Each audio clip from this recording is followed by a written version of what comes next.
Okay, I think we're going to get started. I haven't gotten the thumbs up, but we're going to start anyway. Take a little risk. Go for it. So good afternoon, everyone. I'd like to extend a warm welcome to those in the room this afternoon, and of course, those joining us online. I hope everyone is enjoying their summer, and I'm very appreciative of you taking a few hours away from this hot afternoon, or at least what I expect is a hot afternoon outside, to be here with us today for our program management review. It's amazing to me to think that this is our third program management review this year. It's wonderful. But what's even more amazing to me is when I think that we have 14 left, if we stay on this cycle, till the 2020 census.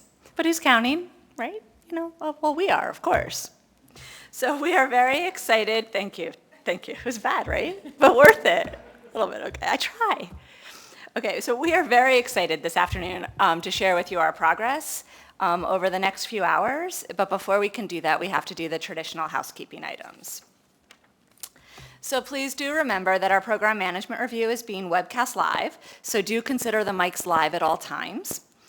When asking a question, please speak directly into the mic so that our friends online will be able to hear you as well as those in the room.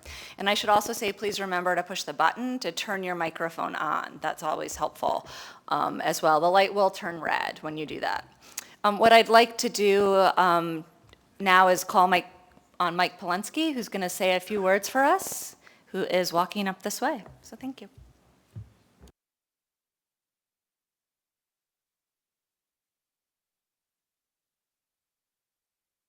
We have a lot of contractors here. We have a lot of people off-site, so any discussions that occur during breaks or at any time, please talk about anything publicly available, right? We're not talking about anything that is not publicly available, about requirements about what we're doing internally and those kinds of things, so that contractors here don't have a bigger benefit than those contractors that are outside of here. So just a quick reminder about the rules. Okay, thanks. Okay, thank you, Mike. Before I turn to the next slide, a couple other reminders of which I think those of you that have been here before know quite well. Our restrooms are down the hall to either direction. Should you need them, we will take a break at some point during the afternoon. And our emergency exits are also out these doors and down the hall as well. So just to be aware of that, just in the event of an emergency this afternoon. So thank you.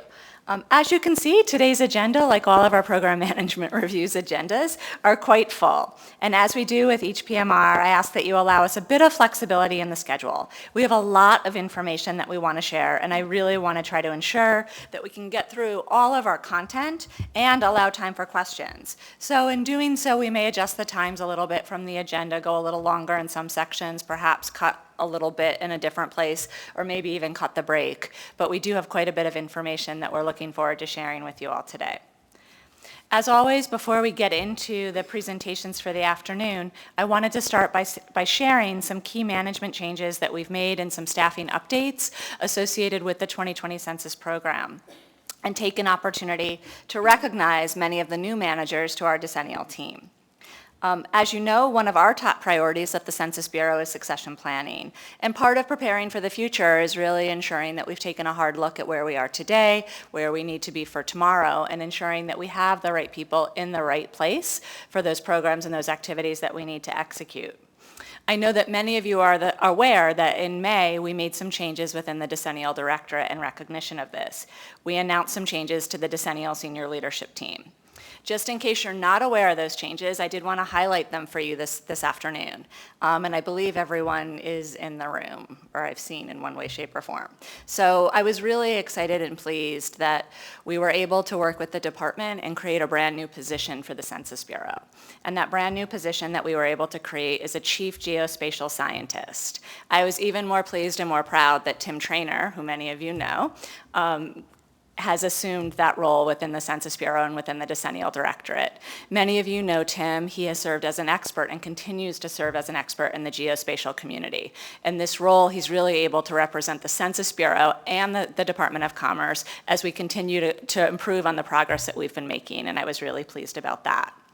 But with Tim moving on to that role, that left a hole for us within the decennial census programs, and our geography division was now vacant.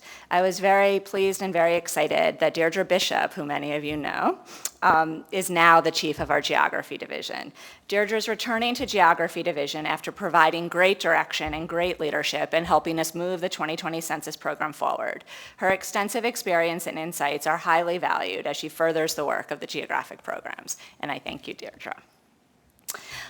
That, of course, left us with a vacancy in our decennial census management division, and that was another position that we really had to look to see how we were going to ensure that our operations were as well planned and as well executed as we needed them to be for a successful 2020 census. And I'm very pleased to announce that Deb Stempowski has moved in as the chief of our decennial census management division. Deb brings decades of survey operations and management experience, as well as a Census Bureau-wide perspective to this role. I'm really pleased, and you'll be hearing more from Deb later this afternoon. But that, too, left another vacancy within our directorate. And so now we needed someone to fill the role of the American Community Survey Chief. And so I was really pleased and really excited that Tori Velkoff, who's sitting next to Deirdre in the room, agreed to come over on a detail to us from the Demographic Directorate to serve as the acting chief of the American Community Survey Office while we actively work to post and fill that position. Tori, I've a long history of working with Tori, so I know the analytic strengths that she brings, I know the skills that she brings to the position, and she's really helped round out our leadership team while she's been in this office, and I'm really, really pleased to have her there. So these folks have all been tremendous in the duties that they've carried out for the directorate, and I'm excited to have them in their positions and with their leadership. We've had many, many other additions to our management team since the last program management review, so I wanted to highlight a few other staffing changes for you. Ben Taylor, who's in the back, I can see him, and if folks could stand, so as I call them, there's a lot of them here, so people can put a face with a name, that would be great. Ben has recently joined us from the Office of Management and Budget, and he's actually working with me as a special assistant, and I'm very pleased to have him on staff. Within our decennial census management division, Ed Kobylarczyk is now the assistant division chief for budget management, and I believe that Ed is not in today. Sheila Proudfoot, who I believe is in today and is standing in the back of the room. Sheila joined us from the Information Technology Directorate to lead the Census Questionnaire Assistance Program Management Office, and we were very glad to have Sheila join us for this very important effort we have underway. Viola Lewis-Willis, who I don't know if she's here, and since she's not standing, I'm going to go with that. But Viola has been detailed over from the Field Directorate to help us lead the C-Sharps Project Management Office, and I'm excited to have Viola with her extensive field experience, both internal to the Census Bureau and external to our regional offices, join our decennial team. Raydeen Desparis has joined us from the Information Technology Directorate to also work on C-Sharps. Jackie Eanes, who is here. Jackie will join us starting August 7th, and Jackie is joining us from the Economic Directorate, and she'll be our Assistant Division Chief for Schedule, Performance Measurement, and Customer Service. And she brings a wealth of experience from her roles in the Economic Directorate, and she also did a small detail with the CEDCAP program before joining us. Karen Deaver. Karen has returned to the Census Bureau. Many of us have worked with Karen over the years, and we're very pleased to have her back on staff. But Karen has returned to the Census Bureau to work in the Office of the Assistant Division Chief for non-response and coverage operations as a special assistant. Ross Davis. Ross has moved from the Geography Division to be the chief for the Geographic Updates branch within our Decennial Census Management Division. Holly Stock. Holly has moved from the Census Questionnaire Assistance Program Management Office to be the chief for the Contract Requirements and Surveillance branch within the CQA project. So she's really switching roles within that existing contract effort for us. Kelly Joffrey, I'm not sure if Kelly is here today, but Kelly has also moved from our Geography Division into our Decennial Census Management Division to be the chief of the Scheduling and Performance Measurement branch. Nicholas von Stein has moved from the Demographic Directorate into the Decennial Census Management Division to be the chief of the Coverage and Evaluations branch within DCMD. And Frank McPhillips, who I know many of you have heard speak here before, has moved from the branch he was in to now be the chief of the Non-ID Processing branch. And Sean Hanks, also within that same area, is now the chief of our Update and Enumerate branch. Moving into our Decennial Project Management Office, I'm pleased to announce that Beth Tiska has moved from the American Community Survey Office to help assist us with the management of our 2020 Census strategic documents, our plans, as well as some of our OMB clearance packages. So we're glad to have her program management experience to help us out there. Within our Decennial Communications Coordination Office, we welcome back to the Census Bureau Farah Garcia. Farah will be the chief of our outreach and partnership staff within that office. Within our Decennial Statistical Studies Division, we congratulate Mary Frances Zelenik, who's now the chief of the Census Enumeration Branch, and Matthew Herbstritt, who joined us from the Demographic Directorate to be the chief for the Census Experiments Branch. Within our Decennial Information Technology Division, we welcome Rick Denby, who's been detailed from the Demographic Directorate to serve as the acting chief and program manager for CEDSI. We welcome Shauna Orzeszowski from the Economic Directorate, who is now our assistant division chief for CEDSI dissemination operations. Beverly Harris has recently moved within the division from the independent validation and verification staff to be the lead for our integration and testing for the 2020 programs. John Hartman is now the chief of the Geospatial Technology Services branch within our Information Technology division. And Chris Garza and Sean McLaren will now both be working with Jeff Peja on our Device as a Service efforts. I also welcome within our DITD, Zach Whitman, who has recently started with us as a senior technical architect. And the last person that I wanted to highlight in terms of moves is I'd like to welcome Nicole Siemens, who I believe is here and is standing. Nicole has moved into our Decennial Information Technology Division from our Information Technology Directorate to serve as the lead for the Decennial eCase application development. And we're very pleased to have her on board. I know many of you are familiar with Nicole, as she was instrumental to us in the development of the Compass and the Lima applications as we were building those over the last few years. Moving to the American Community Survey Office, I'd like to welcome Nicole Butler, who's now the chief of the Housing Unit Data Collection Branch within ACSO. And finally, I would like to recognize a new addition to the Census Bureau, Kevin Smith. Kevin is our new Associate Director for Information Technology and our Chief Information Officer. I look forward to working with Kevin and continuing our collaborative efforts. As I do that, I also must thank Harry Lee. Harry has been a tremendous partner in supporting the work of the 2020 census, and I am grateful for all his efforts over the last few months and all of his work to date. I know that that partnership will continue. Kevin, would you like to say a few words? I'd just like to say it's been a warm welcome within the Census Bureau, and I look forward to working with this exciting opportunity going forward with the Census 2020 and the other services this organization needs. So, thank you. Thank you, Kevin. So now on to the main program for the day. So my favorite chart. So where are we? I use this chart at each PMR because I truly believe it's a nice representation of what has been done, where we are, and what is coming down the road. As you can see from looking at the timeline, we're finishing up our 2016 census test, and we're in the early stages of our address canvassing test and our 2017 census tests, all of which you'll get a bit more detail on in just a bit. Some key updates I wanted to share. In May, we announced an important decision to use a commercial off-the-shelf platform as part of CEDCAP in support of the data collection components for the 2020 census. Later this afternoon, Autrey and Patty will walk you through that process and that determination, as well as showing some examples of how this COT solution can meet our capability requirements. Last week, we awarded the contract for our Census Questionnaire Assistance Program. I'd like to welcome today our new partner, General Dynamics Information Technology. We'll do a much deeper dive on CQA at our next program management review. We're continuing now to meet with the states in terms of our redistricting data program.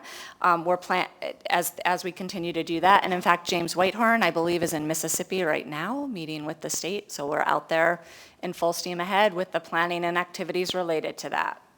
We're also planning for a second round of tribal consultations, and I share with you that our Federal Register notice for LUCA was posted on June 30th, 2016. Additionally, we've identified the locations and are working now on the logistics for the 2020 census regional census centers. You'll recall that for this census, we'll have 6 regional census centers.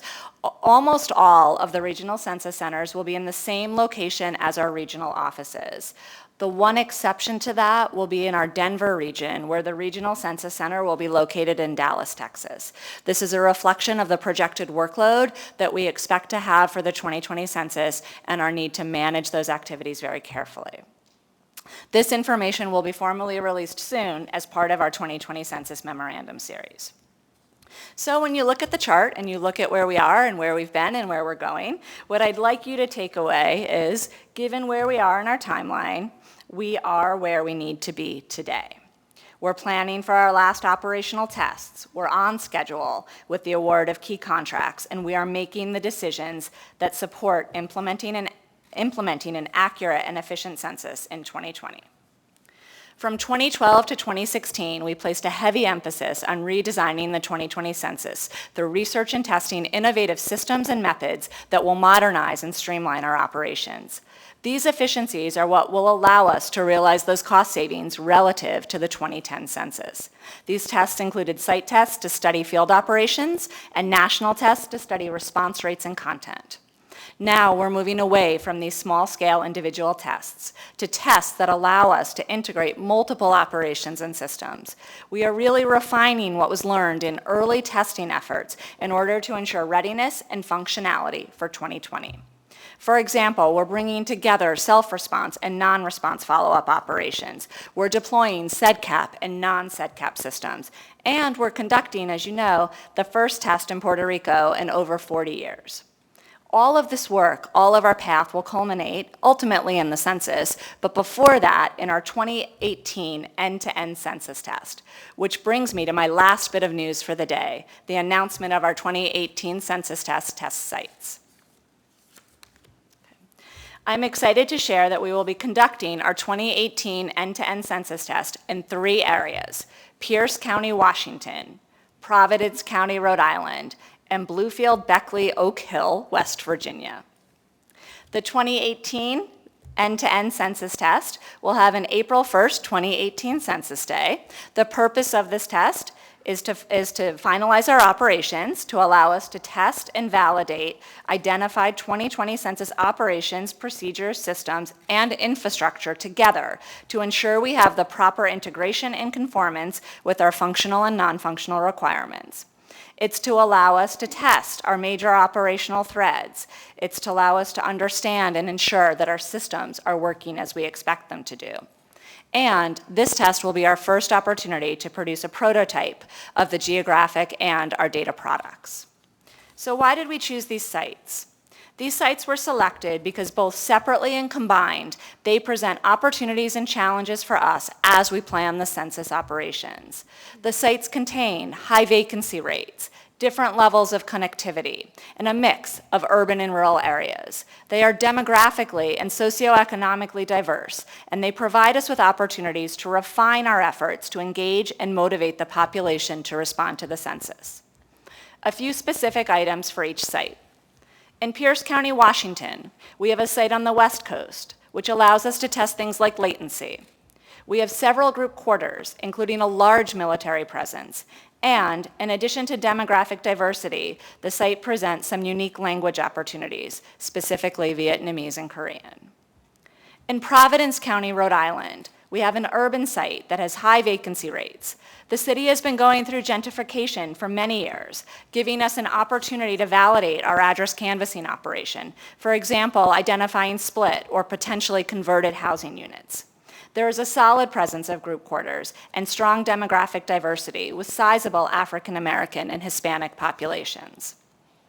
In Bluefield, Beckley, Oak Hill, West Virginia, we have a site that is a complete designated marketing area. This allows us to test aspects of our integrated communications contract and campaign. This site is a predominantly rural area with a sizable number of non-city style addresses. We have high vacancy rates and terrain that is somewhat mountainous. Interestingly, there is also a community within this site that is within the National Radio Quiet Zone, which precludes the use of some of our technology within the test site. We're very much looking forward to working with the communities within these test areas to help us improve and finalize our plans for the 2020 census. With that, I'm going to turn it over to Shireen and then on to Deb to walk us through some high-level program management updates. Thank you, Lisa. Good afternoon, everyone. So let me start with budget. The fiscal year 2016 appropriation for periodic programs enabled the Census Bureau to allocate $625.3 million to the 2020 census program. This level of funding allowed the Census Bureau to continue doing important work for conducting the 2016 census test, awarding of key contracts, and continuing to operationalize the 2020 census program. For fiscal year 2017, the President's request is $778.3 million. And as many of you know, the appropriations process is ongoing, and we are monitoring the status of our bill as it makes its way through the process. We are hearing that we may be under a continuing resolution at the beginning of the fiscal year, and we are working on alternative strategies in the event that that does happen.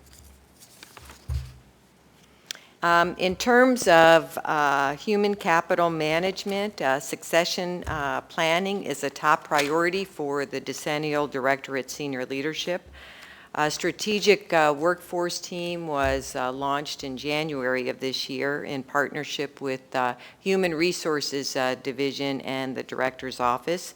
The team conducted a 2016 refresh of the 2014 competency assessment across all directorate divisions and offices. And after analysis of the refreshed data, they developed and applied a methodology to identify gaps in workforce technical competencies and new capability gaps, and to examine succession risks. And in October 2016, we will have completed a 2020 Census Program Workforce Assessment Report, which will provide the documented findings and our strategies for moving forward. About onboarding, we are in the process of setting up our temporary organizational structures within the Decennial Directorate and elsewhere at the Census Bureau for the 2020 program. And with that, we're doing lots and lots of hiring. And we're really focused on onboarding and engaging new staff, especially in such a demanding and fast-paced environment like the 2020 program. So we want to provide our staff with the knowledge and tools to get up to speed quickly, and to allow them to focus on the key work that we've hired them to do. We've conducted an assessment phase, we've done a development phase, and we're beginning our implementation phase, which will start in August 2016. We have developed an onboarding toolkit for new managers, and we've recently formed an onboarding initiative team with many of the new employees across many of the roles and positions in the directorate. And our next step is to establish new hire cohorts for new employees to help them navigate through the onboarding process. So you've heard about each of these key contracts at our prior PMR, so I just wanted to give you a real quick status update on where we are. The Census Questionnaire Assistance Operation, or CQA, will provide questionnaire assistance for respondents by answering questions about specific items on the census form, as well as other frequently asked questions about the census using interactive voice response and real-time assistance. And additionally, for 2020, it provides an option for respondents to complete a census interview over the phone. As Lisa mentioned, we're very pleased. We awarded the contract on July 11th to General Dynamics Information Technology, and again, Sheila Proudfoot will be leading the CQA Management Office here at the Census Bureau. The Integrated Communications Contract, or ICC, this contract provides the services we need to put a public face on the 2020 census program. Oral presentations occurred in April of this year, followed by the final assessment and consensus. We are actually in the final stages here and are on track to award this contract next month. Decennial Device as a Service. We have had a couple of small contracts to support Decennial Device as a Service for the 2016 census test and again for the 2017 census test. The goal to learn as much as we can about the requirements and capabilities needed to award a single contract for both the 18 end-to-end test and the 2020 census program. We are continuing to conduct market research. Actually, we're wrapping that up, and we anticipate the RFP for the single contract to be released in October of this year, and we plan to award that contract in early February 2017. The C-sharps will introduce more efficiencies into the human resource processes by automating our recruiting, hiring, and onboarding activities. All of these are manually done currently, as well as streamlining those activities with our payroll capabilities related to the Schedule A temporary employees. And these Schedule A temporary employees are essentially our field staff, especially our enumerators. It will provide both applicants and supervisors with online access to status information, as well as having a much more streamlined and timely hiring process. The RFP will be out shortly, and we have a target date of October 2016 for awarding this contract. We also have the technical integration contract, sort of in the middle there on the slide. This will support all the design and architecture, engineering, and integration activities for the 2020 Census System of Systems, starting with the 2018 end-to-end test. The contract will provide expertise in performance, mobile, security engineering, as well as fraud detection. The contract will support the infrastructure planning and design for our data center capability, be it in the cloud or a physical data center, the field offices, the data capture centers, the island areas, and any other designated locations.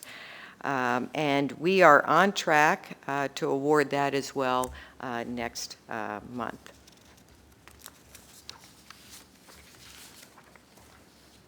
So in addition to work on getting our major contracts awarded, we're also making great progress across all of our 34 operations. To date, an integrated project team and charter has been established for each operation. And actually, we're in the process of developing the detailed operational plans. These plans will outline the scope, the schedules, the detailed processes, the support components, and the key decisions for each of the operations. Each of these detailed operational plans will be released under our 2020 Census Memorandum Series, and all of them will be posted online. Recall last December, we released our first detailed operational plan on address canvassing, and many more will flow out from now until October 2016, as well as throughout next year.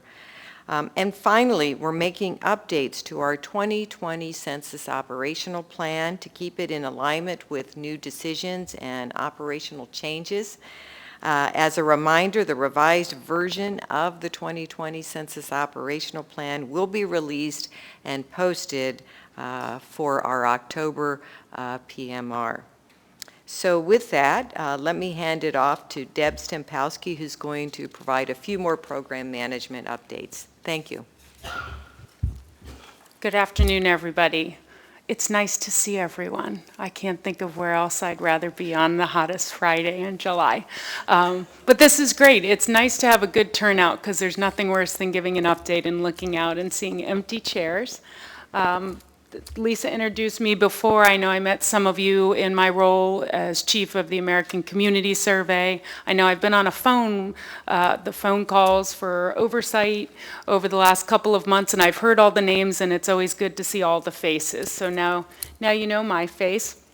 I'm glad to be here presenting today on the 2020 census. And certainly, we have a lot of work to do, a lot of challenges ahead, a lot of great things have been going on. And as the new chief, I'm confident, based on the fantastic leadership team that I have in DCMD, that over the last 8 weeks have really got me on board and kept me going in the right direction. I'm confident that we're going to continue hitting the milestones that we need to have a successful 2020 census. So I'd like to start actually with acknowledging a major achievement that happened during the transition.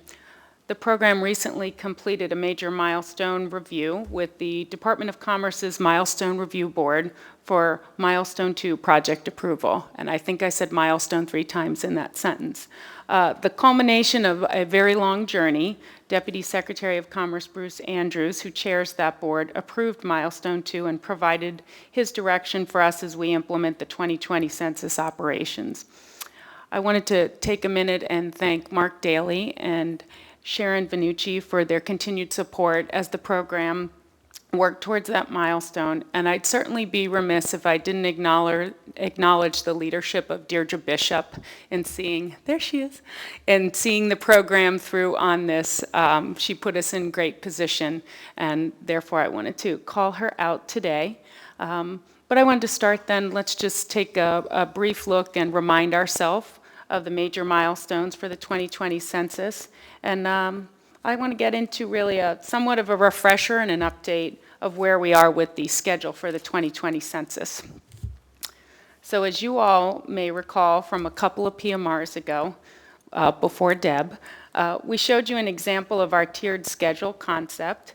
This is certainly not a complete representation of the 2020 census program elements and their timeline. It's just an extract to show you the relationships between the different levels of detail in our integrated master schedule.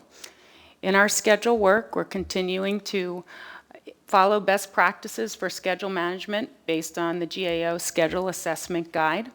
Tier 1 here illustrates the entire program life cycle with our significant milestones. Here we have included key program deliverables, such as the operational plan that was released last year, and program dates that are mandated by law, such as Census Day, or the delivery of the apportionment counts to the president. These provide program-level measurement points and are driven certainly by the tiers below to help us keep the program on track.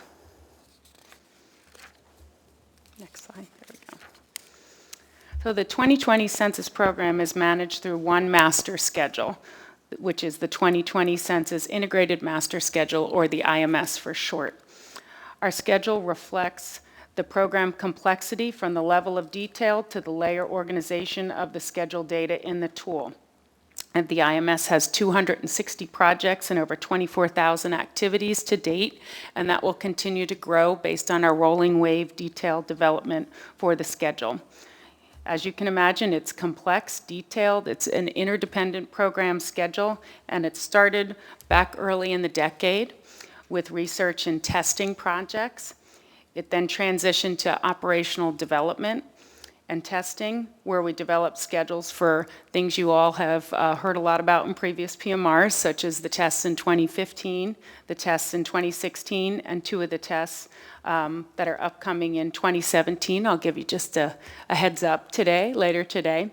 And of course, our 2018 end-to-end census tests. And here you can just see an example. So we baselined our address canvassing test schedule back in January, and the 2017 census test schedule at the end of April. So for 2020, building on the successes of the 2010 schedule management, we've continued to mature our processes and our schedule management plan. We added that concept of tiered layers that I showed you on the previous slide. That includes different levels of details at those tiers. And we've moved the integrated master schedule to be managed based on the Census Bureau's standard census survey work breakdown structure. So with that, I'd like to actually have you get your handout out. Someone's calling in. Get your handout out as we move to the next slide. There, it's got 3 pages. And we decided to give you this because I didn't think you guys wanted your own copy of the 24,000 line IMS. This will fit in your backpack. And this is just a representation. Can we keep going? Sassy went to check. Okay. We'll see what happens. So this is meant to be a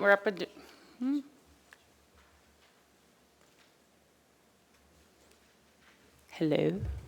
So I think that's a good reminder that the room is mic'd at all times. And even when you think it's not, there's some, think we she's have staff who, testing. yeah, we have some Are you staff who went to testing me? check on that. No, sorry, Deb. Okay, so where were we? So this is meant to be a representation of the schedule, the 3 pages, just an at-a-glance tool. It's, of course, notional. The 3 pages represent the 3 phases that I mentioned. The blue is research and the testing phase. Purple is our operational development and systems testing, and then green is implementation.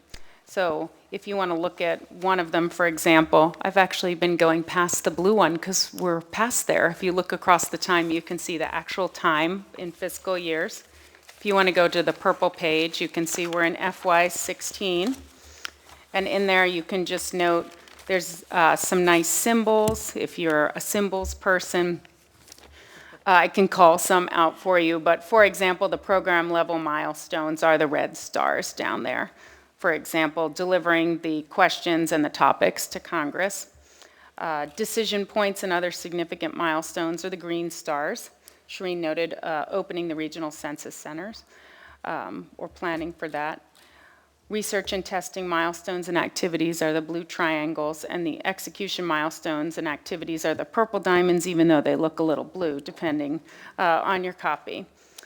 So we give you this. It's notional representation at the, I'd say 20,000 foot level, but it might even be higher than that. So you get an idea of the schedule that we have ahead of us. And I think then key is moving on to our next slide. A robust risk management program is critical then to complement a schedule that is that detailed. Here you'll find the risk cube. I assume many people are familiar with it. The top risks for the 2020 census have not changed since last September. Funding is still the key risk and the thing that keeps us awake at night. The 3-month delay in the fiscal year 2016 budget hampered the timing of the projects, the filling of vacant positions, and not awarding of new work orders for our contracts. So moving forward, it's critical that we'll continue to get the needed resources in subsequent years. Therefore, while we did receive a strong budget number in fiscal 16, which had the increase we needed, we continue to carry the budget as a high program level risk. And so that, how did you want to handle questions? Timekeeper. So I think we can take we're a little over, but that's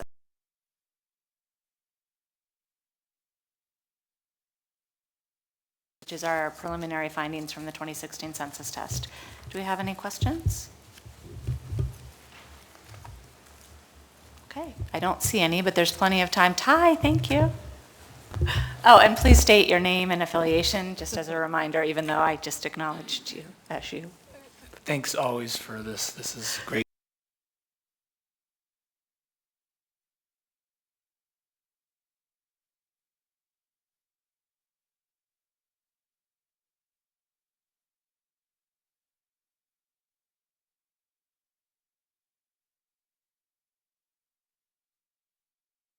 Working on updating our operational plan, releasing our detailed operational plans, as Shireen said, and of course, updating the parameters and associated cost calculations associated with the life cycle. Just as last year, we hope to, at the time we release the next iteration of the operational plan, have some high-level budget numbers. I expect, just as last year, that the detailed budget information will lag a little bit behind that, but we are working on both. Thank you.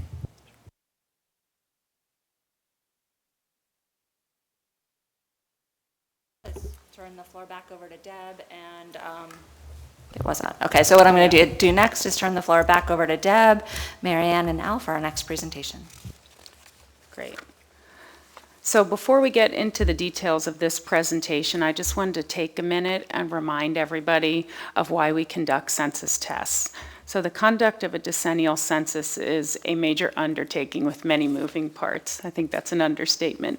As we plan the operational design for the 2020 census, along with the tried and true procedures, we develop new methods, new procedures, new systems, and new solutions so that we're leveraging new technologies and methodology, considering innovations and the world around us from a social and economic perspective. Although we want the tests to run smoothly, we expect to learn from the tests, discovering what aspects of our potential solutions work well, along with things that don't work well. We uncover things that we expected to uncover and some that we didn't.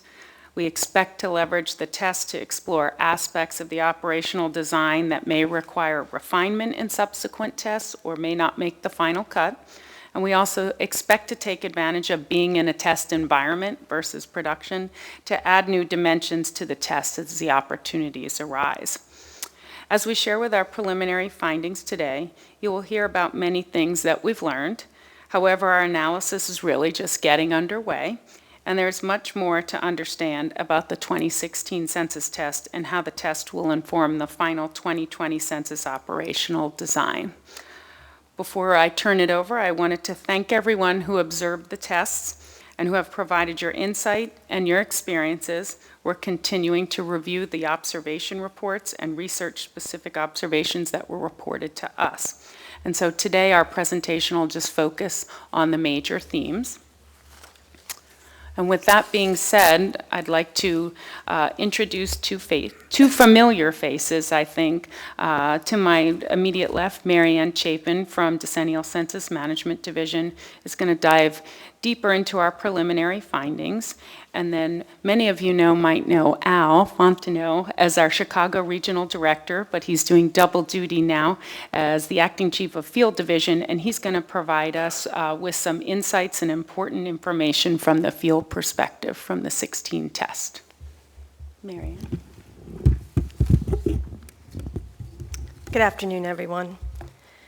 Before we get into the preliminary findings, the next few slides are provided to refresh everyone's memory about the location, purpose, scope, and schedule for the 2016 census test. But first, I'm really pleased to announce that the data collection for the 2016 census test has concluded. To be consistent with the census day for 2020, this test had an April 1st, 2016 census day.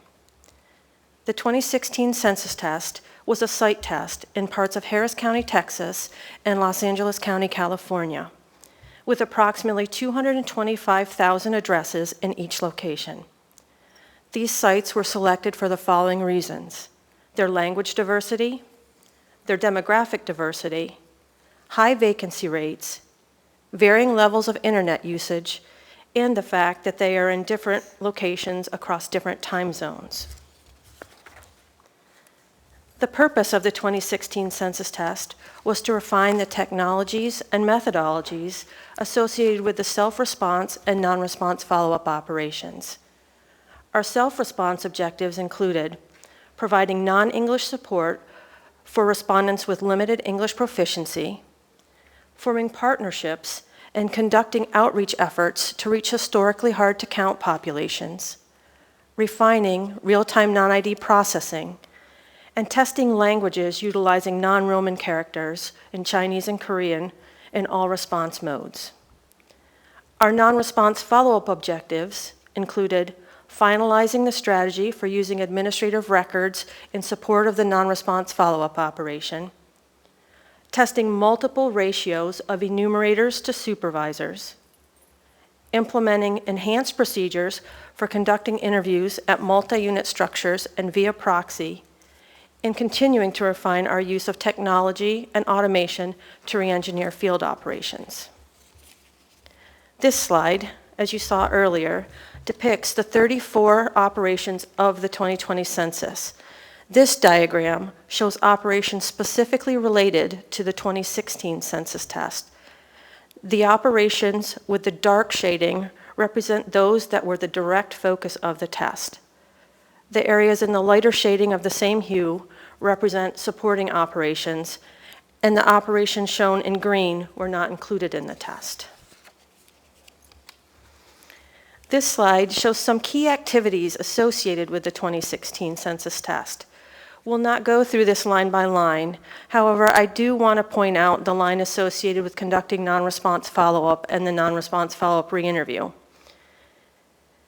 We did conclude the data collection for non-response follow-up and non-response follow-up re-interview about 1 week later than we had originally planned, so that we could leverage being in a test environment to explore closeout procedures and to explore using highly productive enumerators to resolve difficult cases.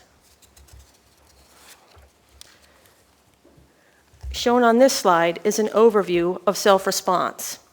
It highlights that the 2016 census test had multiple mailings to encourage self-response, partnerships to reach demographically diverse populations, language support to limited English proficient populations, internet self-response, and real-time non-ID processing. Over the upcoming slides, we'll share our preliminary findings in each of these areas. We've discussed this slide in detail in a past PMR. It outlines the 2016 census test self-response contact strategies with multiple mailings. It's really provided here again for context. We'll now move on to some of the preliminary findings. Shown here are our preliminary response rates as of the end of data collection. This includes the self-responses received after the start of the non-response follow-up.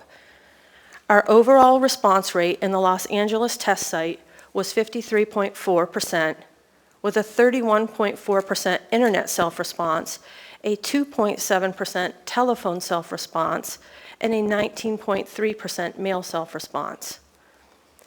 In the Harris County test site, our overall self-response rate was 39.6%, with self-response rates of 27.4%, 2%, and 10.2% for internet, telephone, and paper, respectively.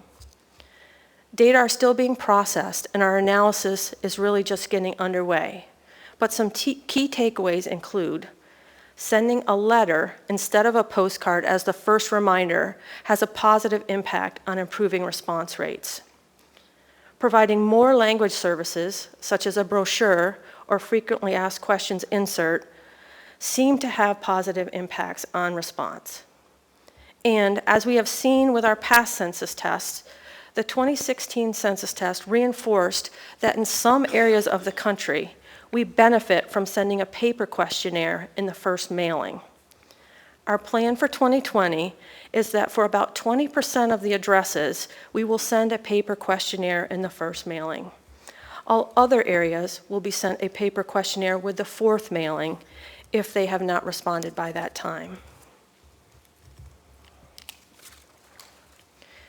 In the 2016 census test, we worked to form strong partnerships and depended on our partners to encourage response during both the self-response and non-response follow-up phases.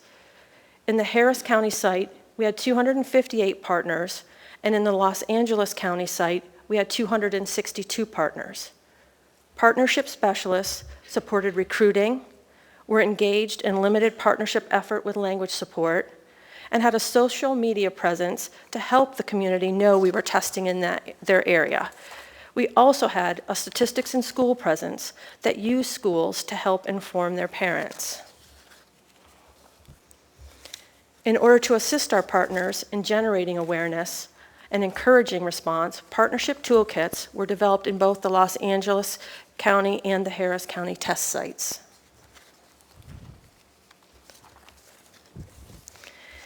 We have presented the details of the 2016 census test language materials in the past. So in summary, the 2016 census test self-response, non-response, and other materials provided support in multiple languages. So now shown on this slide are preliminary language findings from a self-response perspective. Our test results have shown, for internet, 97.5% of the respondents responded in English, Less than 3% of the respondents responded in the other 3 languages, Spanish, Chinese, and Korean. For telephone, over 80% of the respondents responded in English. Less than 20% of the respondents responded in the other 3 panel languages. In past PMRs, we have discussed non-ID processing in detail. Non-ID processing was again offered to respondents in the 2016 census test. Although we know most of the population will respond with a census ID, non-ID processing creates flexibility and freedom for respondents to respond anytime, anywhere.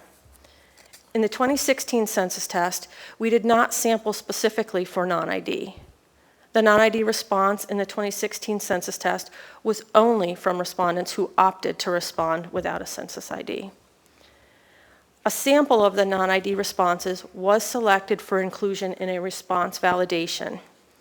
The selected non-ID cases were sent to field data collection, where enumerators recontacted respondents during the non-response follow-up operation and conducted the non-response follow-up interview.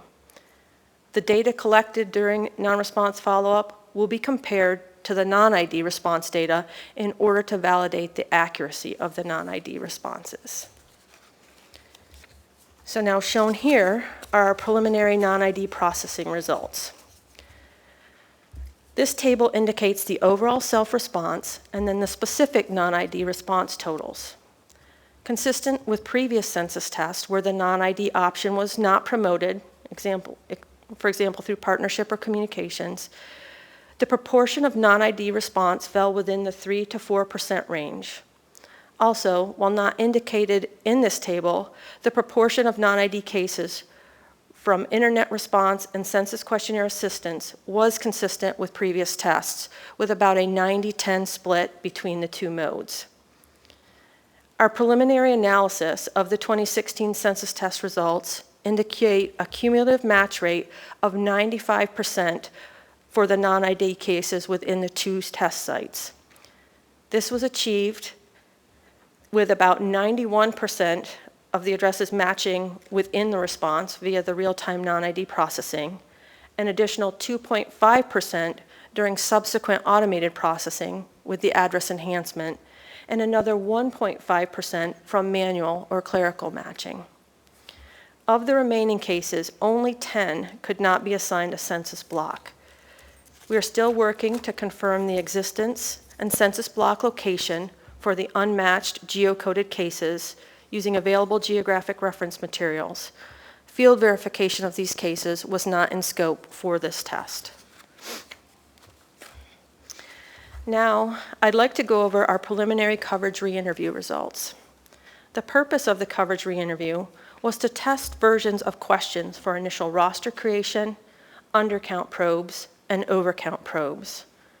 Our planned production dates were April 25th through June 24th. Our actual production dates were from May 2nd to June 26th. The coverage re-interview involved recontacting respondents via a centralized outbound telephone re-interview. The coverage re-interview workload was generated in 3 phases. Phase 1 included 19,240 cases, all selected from our internet responses. Phase 2 included 2,479 cases, selected from both internet and paper responses, and Phase 3 included 3,000 cases, selected all from our non-response follow-up responses. Overall, we achieved a 55.4% response rate compared to our target response rate of 59.3%, which was the response rate that we had achieved in the 2015 National Census Test coverage re-interview. Our detailed analysis of the coverage re-interview results is underway, but based on early qualitative findings and feedback, we have made decisions on the implementation of roster creation and the coverage probes that will be implemented in the 2017 census test, the 2017 Puerto Rico census test, and preliminarily for the 2020 census. The approach will vary by mode and streamlines the coverage probes and includes language in the undercount probe to highlight young children. Analysis of the 2016 census test coverage re-interview data could change the approach that we ultimately implement for the 2020 census. So now moving on to non-response follow-up. The 2016 census test provided another opportunity for us to operationalize new methods and new technology during non-response follow-up. With the 2016 census test, we were able to test across multiple locations and time zones. We had a number of 2016 census test objectives related to non-response follow-up, including determining the non-response follow-up contact strategy that we'll use for the 2020 census. So in the 2016 census test, the primary contact strategy involved administrative records removal of vacants prior to any contact attempts being made, administrative record occupied removal after one unsuccessful attempt to reach a respondent, and a maximum of 6 contact attempts, with cases becoming proxy eligible on the 3rd attempt. Another objective included the refinement of our field management staffing structure. In the Harris County test site, we implemented a 30 enumerator to 1 supervisor ratio, and in Los Angeles, a 20-to-1 ratio. We also tested new multi-unit accessibility and contact procedures. And finally, with the 2016 census test, we were able to test the non-response follow-up re-interview functionality. Critical to our success in utilizing administrative records and third-party data to identify vacant addresses, and therefore reducing the non-response follow-up workload, is our understanding and processing and handling of undeliverable as addressed census mail pieces.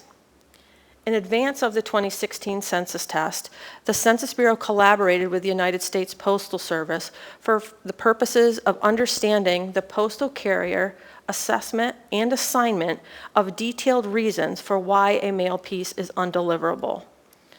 We also tried to understand the post office and mail processing facilities of the handling of those undeliverable as addressed mail pieces.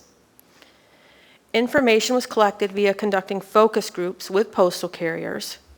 The focus groups were conducted on April 19th in Los Angeles County and April 26th in Harris County. The collaboration has resulted in qualitative information about the postal carrier determination of undeliverable as addressed census mailings. We have viewed this engagement with the USPS, along with any future engagements that we'll have, as opportunities to continue building on the partnership that exists between the Postal Service and the Census Bureau. The results from the focus group and observations are being compiled and will be shared with the United States Postal Service.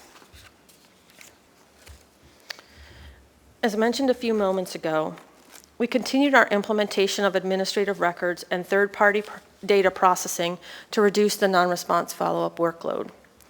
We utilized administrative records and third-party data to assess whether a non-responding case was occupied, vacant, a delete, or whether we could make no determination. Based on the workload of eligible non-response follow-up cases, the administrative records and third-party data processing resulted in occupied determination of 10.5% and 8.9% in Los Angeles and Harris County respectively, vacant determination of 2% in Los Angeles and 3.9% in Harris, delete determination of 1.5% in Los Angeles and 1.1% in Harris County, and no determination of 86.1% in Los Angeles and 86% in Harris. A second phase of administrative records processing based on receipt of IRS data in early June resulted in the identification of an additional 308 cases as administrative records occupied. To enable an evaluation of our administrative records and third-party data processing, 1 in 5 of all of the cases identified as administrative records occupied, vacant, or delete remained in the field data collection workload and were subject to the non-response follow-up contact strategy. This slide provides a preliminary overview of the 2016 census test field data collection workload, which consisted of non-response follow-up re-interview, and the non-ID response validation. I do want to caveat the data that are presented on this slide. We are working through some discrepancies that we have seen in our numbers, but this table represents our best understanding to date. However, these numbers could change as we dig deeper into the data. The original data collection period was scheduled as May 12th through June 24th, but as I mentioned earlier, the actual data collection period was extended by 1 week, concluding on June 30th of 2016. Our target for the non-response follow-up workload was 120,000 cases, 60,000 cases per site. This workload took into account self-response in the test site, as well as subsampling of all non-responding addresses to arrive at our target workload. We then added to the approximately 120,000 cases the 1 in 5 administrative record sample that we included for analysis purposes, bringing us to an initial non-response follow-up workload of 124,138. To that non-response follow-up workload, we added 4,444 cases selected to enable the validation of the non-ID responses. These cases were selected based on criteria such as having enough data to be considered a sufficient response and not being included in the coverage re-interview sample, as well as several other criteria. In addition, the 2016 census test provided our first opportunity to test the re-interview component of the non-response follow-up operation. Approximately 10% of the enumerator-completed cases were selected for re-interview. In the 2010 census, our re-interview operations were conducted by a separate field staff from those that had completed the production workload. Given the controls and the enhancements offered by the Mojo operational control system, the 2016 census test provided us an opportunity to test whether or not the non-response follow-up re-interview could be successfully completed by the same field staff, controlling workload assignments such that an enumerator would never QC their own work. Our re-interview workload was just under 7,500 cases. As mentioned earlier, we leveraged the test environment to explore several operational implementation strategies specific to closeout procedures and assignment of max attempt unresolved cases to highly efficient field staff. In doing this, in the Los Angeles test site only, we resent just over 3,900 max attempt cases back to the field.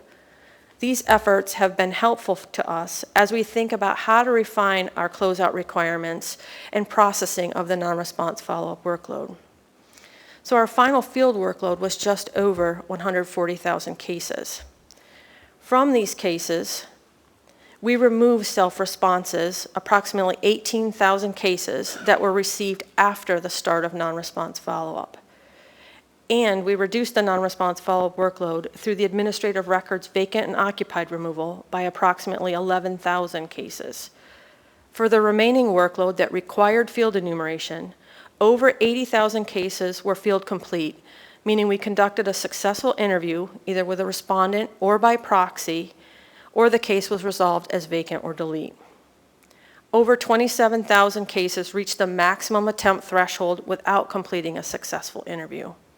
And just over 4,700 were what we refer to as unresolved, which includes refusals, language barriers, dangerous situations, and several unique situations that we encountered, such as a group quarters, which we were not prepared to handle in the 2016 census test. We have much more data analysis to do in order to gain a much fuller understanding of these numbers and what they actually tell us about the implementation and outcomes from the 2016 census test. But now, I'd like to hand the presentation over to Al Fontenot, Acting Chief of Field Division, to provide additional perspective and insight on the field implementation of the test. Good afternoon. The field perspective of the 2016 test is a recap of field debriefings conducted in both Harris County and Los Angeles with local supervisors of operations and enumerators. Management debriefings conducted in both test locations with area office support center managers and regional census center managers, and a series of in-field enumerator observations conducted by headquarters staff and senior management.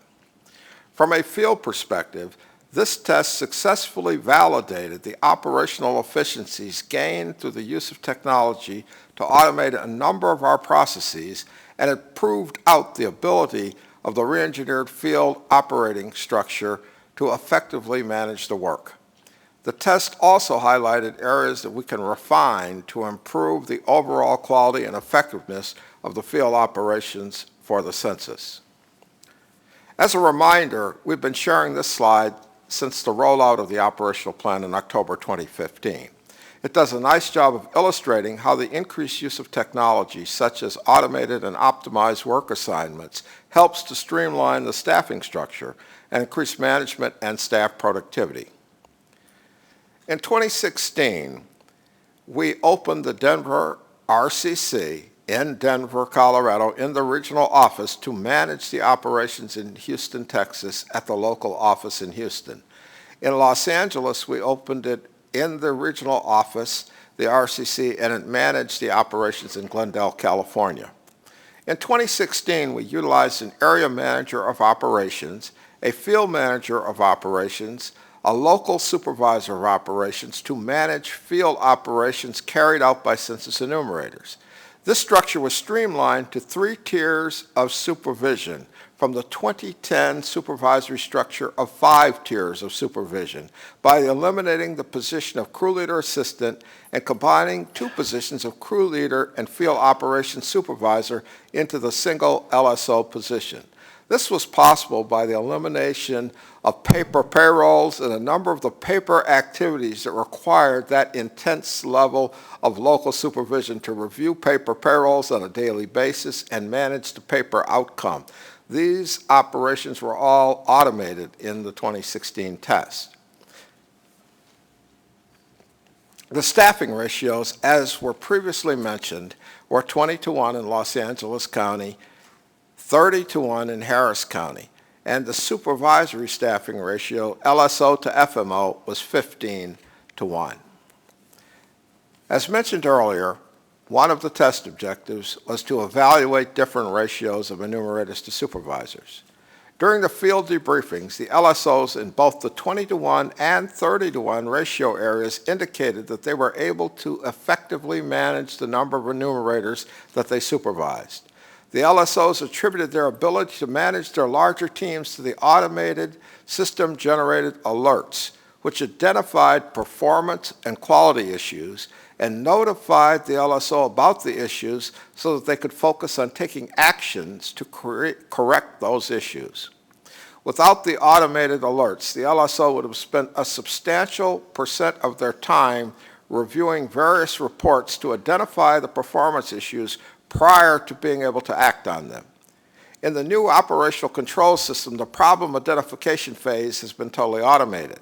A few examples of the type alerts they receive include enumerators with too many refusals, enumerators with potential overcharges in hours and miles, enumerators who have not picked up their cases, although cases were assigned within the time they should have picked them up. We're in the process of analyzing the data from the test to help us finalize the appropriate 2020 staffing ratios.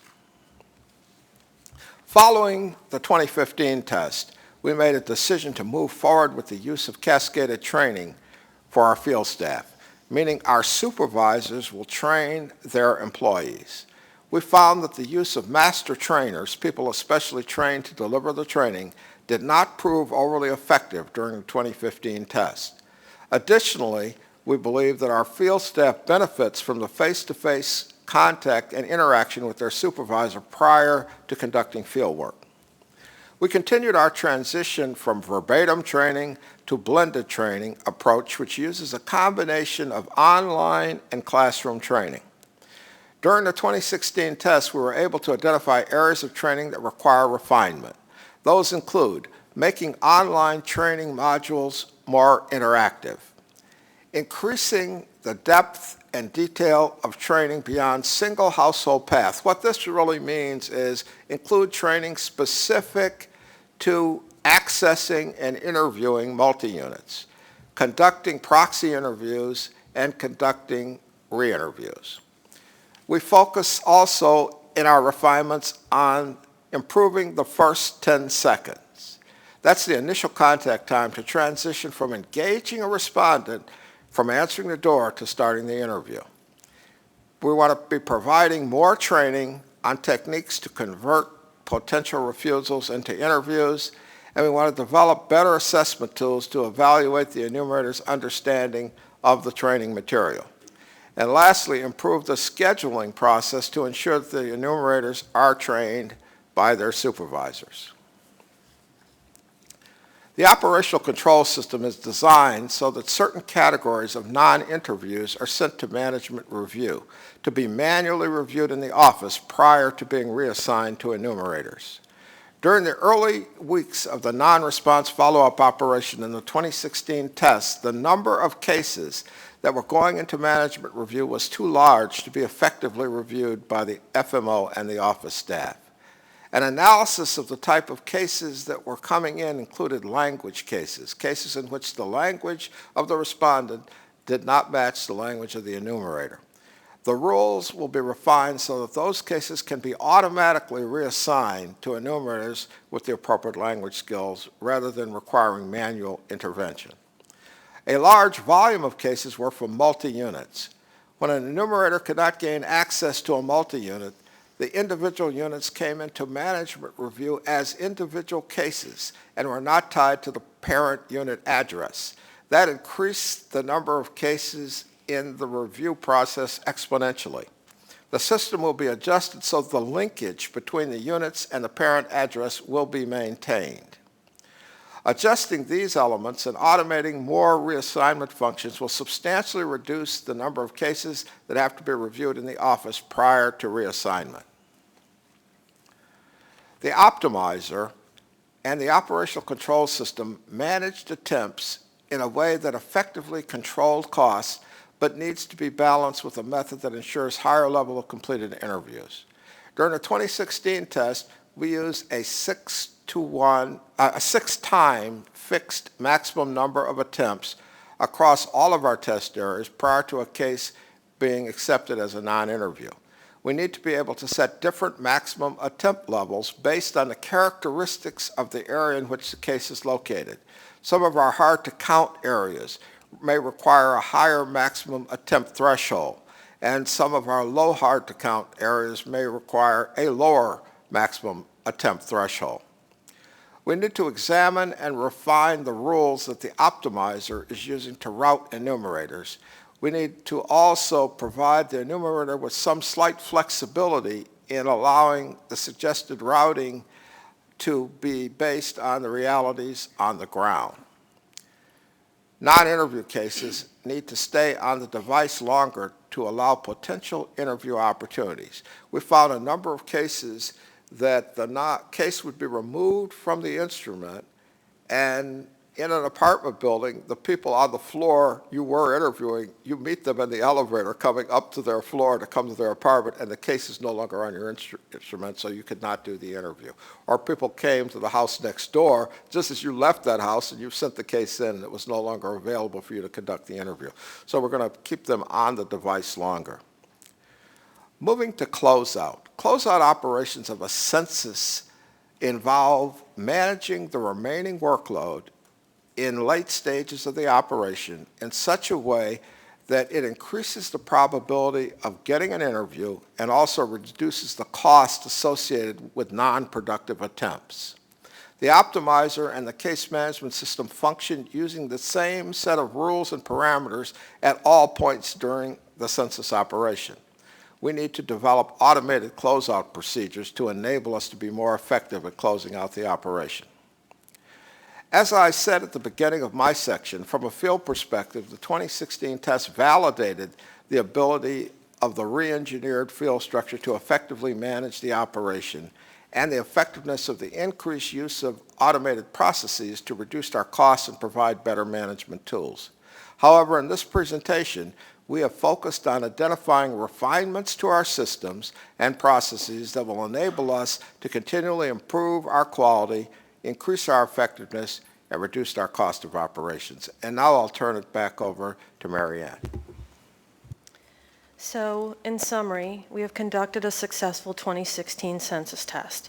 And just as we expected, we We have observed, experienced, and learned a tremendous amount from the 2016 census test. Was everything perfect? No, but that was okay. We learn as much or more from the things that don't go well as we do from the things that do. We continue to make progress toward a final operational design, methodologies, solutions, systems, and procedures for the 2020 census. With the 2016 census test, we have furthered our efforts to understand how to connect with people and encourage self-response. We've continued our efforts to utilize and refine our approaches for utilizing administrative records and third-party data to reduce the non-response follow-up workload. We've progressed along the path to leverage automation across the 2020 census program, and we've continued toward the definition of the 2020 census operational design for the non-response follow-up operation. We have much more work to do, but we're fortunate to have more time and testing opportunities ahead of us. Our 2016 census test experiences have identified several key focus areas for our near term, and those include operational and management reports, operational control system and optimizer enhancements, approaches to training the field staff, and our closeout procedures. The move to the eCase platform solution provides an opportunity to develop solutions that meet our requirements and address previous challenges in support of the 2017 census test, the 2017 Puerto Rico census test, and the 2020 census. You'll hear more about the move to the platform solution in a presentation a little bit later. And with that, we'll take some questions.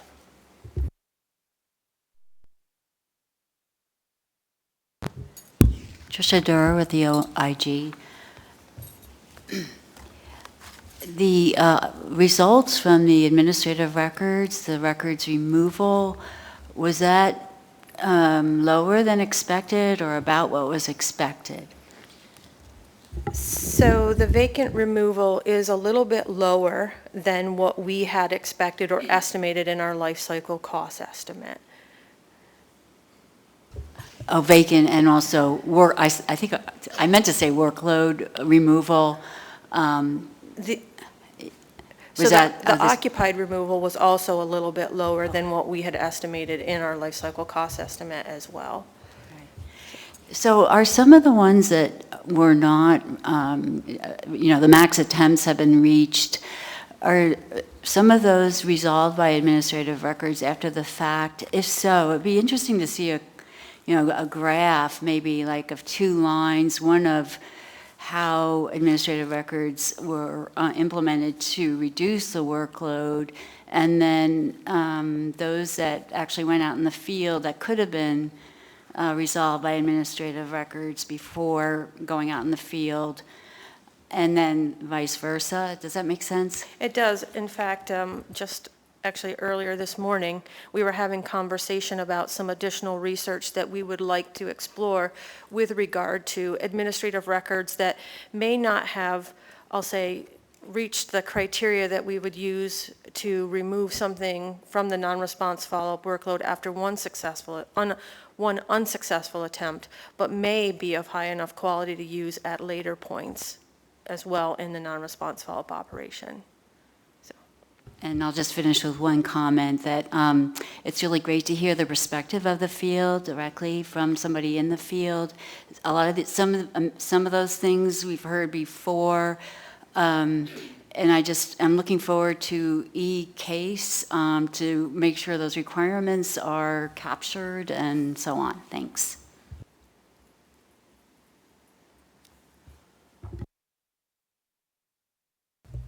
Other questions? Ty? Yeah, thanks again for all this information, taking it all on. It's a lot of fun to try to process in near real time. A couple questions. The response rates you had in Harris and LA counties, how do those compare to what you expected based on the prior censuses and ACSs in those areas? So you're talking about the self-response rates? Yes, correct. So, Thank you. yeah. So rarely in a test environment do we achieve a self-response rate that's really comparable to that which we experience in an actual decennial environment. in a test environment, although we do have partnership and outreach, the type of presence that we have isn't in no way replicates what we're going to have in a decennial. So we're not able to generate the same awareness or generate the same sense of civic duty that we do in a decennial year. And so as such, a lot of times our self-response rates are not as high. For the 16 census test, we had initially projected self-response rates of 49.9% and 57.7% in Harris and Los Angeles respectively. And I should say that our 2010 self-response rates were 71.6% in LA and 60.5% in Harris. So the gap that we saw in 2010 and the gap that we saw in the 16 test was fairly consistent.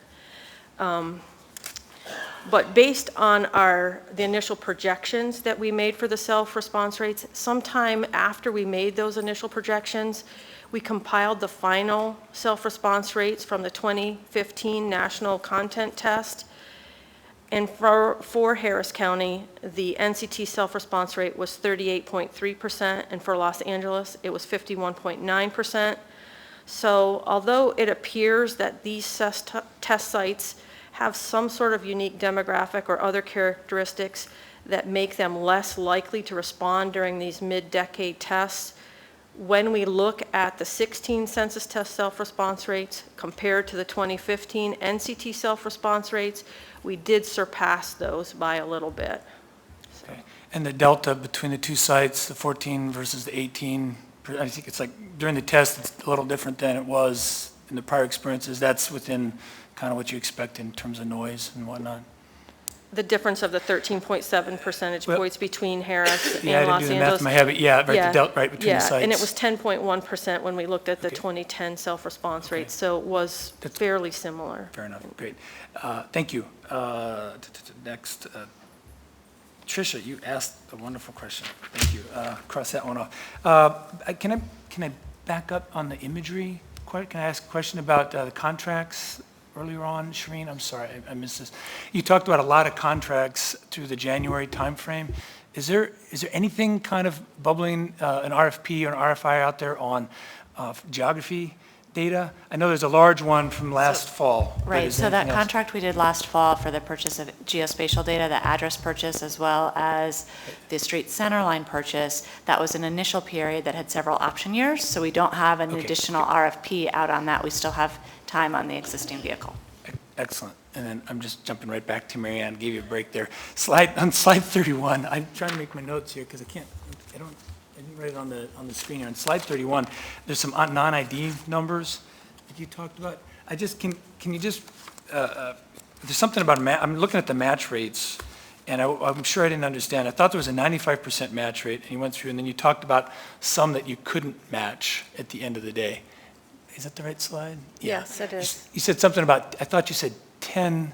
10 cases. 10 cases is the 5% that didn't match? I missed something. No. So, well, and I'm going to see if I can make sure I can see Evan Moffett because he'll be able to speak to this more. So for the non-ID responses that we received, we were able to match 95% of those up front. Right. And that was done through a combination of the matching during the response, the 91%. Right. During Answer. address supplementation, the automated with the 2.5%, and then clerical during 1.5%. Evan's not looking at me, so. I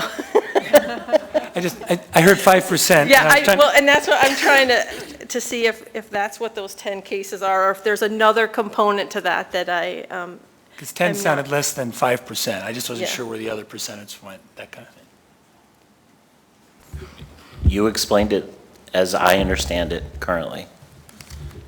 So Ty, maybe we're going to have to talk Okay. offline and make sure all Okay. the math is working out, and that Okay. I can give a much more complete response. That's all a precursor that if there's only 10, maybe my next question doesn't make sense. But if it's 5%, which sounds like a larger number than 10 that weren't matched, the question would be, is there any kind of planned report? I know you guys are scrubbing everything whenever you get a chance, that kind of thing. But is there any planned reporting on what's known about the 5% that weren't matched? and how, if at all, those may have differed, sociodemographics, et cetera, from the 95% that were matched? Yeah, I believe that will be part of the analysis that will be documented based on the review of the Okay, data. excellent. Yeah. Thank you. Additional questions? Stuart? Yeah, just to follow up on what Ty was asking, do you see any how significant is the implication that you came 5% below your expected target? What's the implications for your bigger model on, on what? Are you asking about the non-ID, the same 5%? Yeah. So to be clear, that's not 5% below the expected target. It's that, similar to our previous tests, we never expect that through the non-ID we will get 100% match rate. It's at 5, and again, the numbers Marianne are talking about are preliminary. We're still working with them, so I do expect them to change, which is why we have a little fuzz in here. But that means that there's 5% that we weren't able to match. I'm looking at slide 32, where it says you were 5% less than the. That's on a different topic. Sorry, Stuart, I misunderstood. So you're referring to the coverage rate interview where our target response rate was about 59%, and then our completed response rate was 55%. So is it just, I'm just trying to think of the big picture here, that was there enough of a difference in your response? Was the response rates overall on the test significantly less than what you expected, and therefore does it have impact on your cost model and expected? So let me start with the cost model question, and the short answer to that is no. Marianne walked through a nice explanation earlier about the overall comparisons, setting aside the re-interview itself, separate from it, the overall comparisons from self-response to what we expected from the test, the refinement to our original projections for the total self-response rate based on the further analyses that we had done on the national content test, and as that compares to current data from the American Community Survey, as well as 2010 census response rates. Again, we never expect to get a complete equal to what we would have in a census in a test environment. And looking at a particular sub-operation within the test itself, which is what the re-interview was, we project a target response rate in order to help us with our workload so that we can ensure we have enough enumerators, enough people in our telephone center to field the operation. And that's what that 59.3 was representing.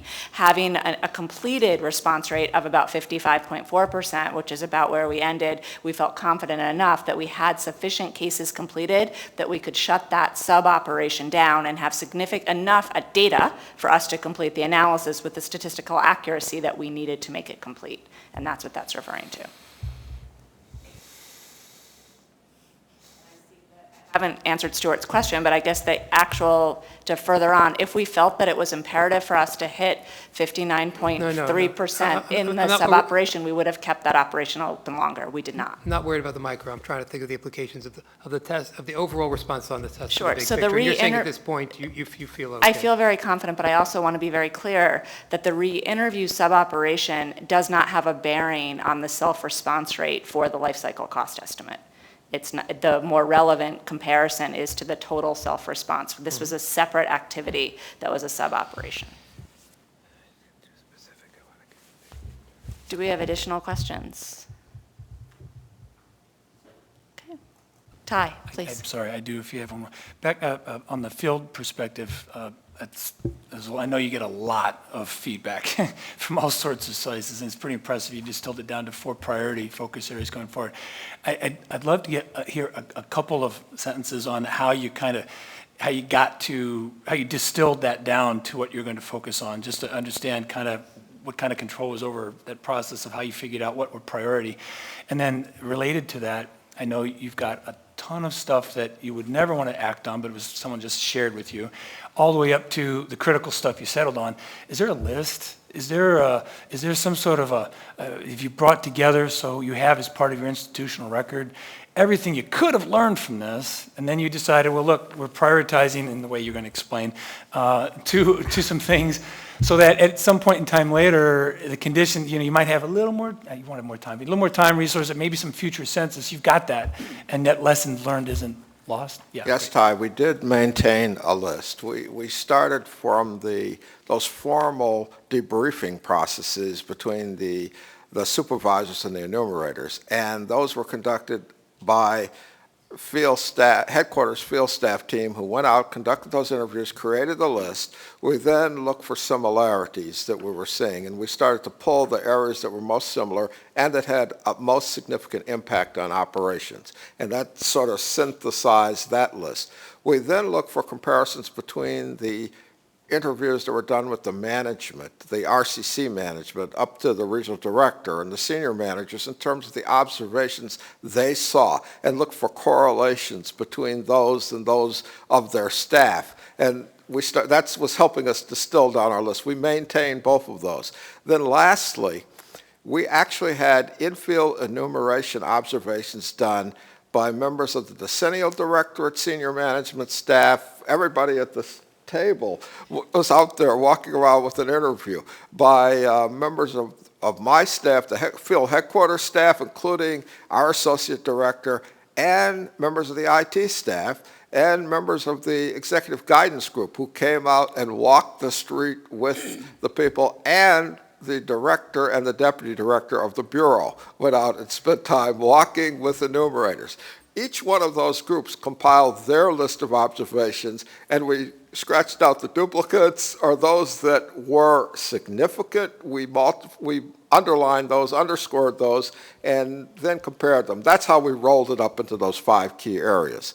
And that was done with a combination of Marianne and her team and my team saying, okay, what looked important? What had an impact? And yes, we have maintained a detailed record of a number of all of the comments from the field at that point in time for future reference.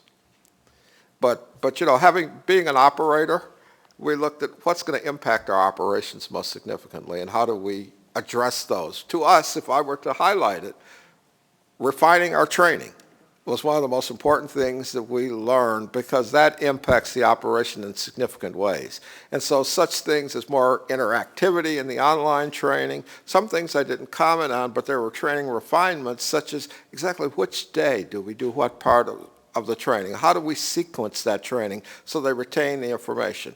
A better evaluation criteria to make sure that the enumerators understood each module as they go through that module and before they move to the next module, and how we manage determining whether they can go out to the field, whether they have enough knowledge acquired.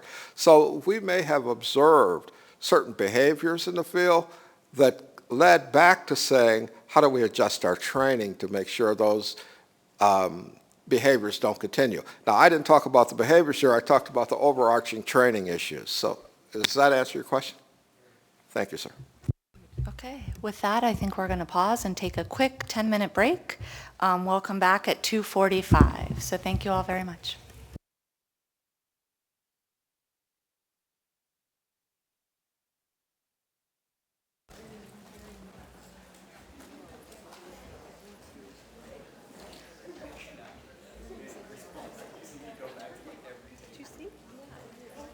It doesn't like me.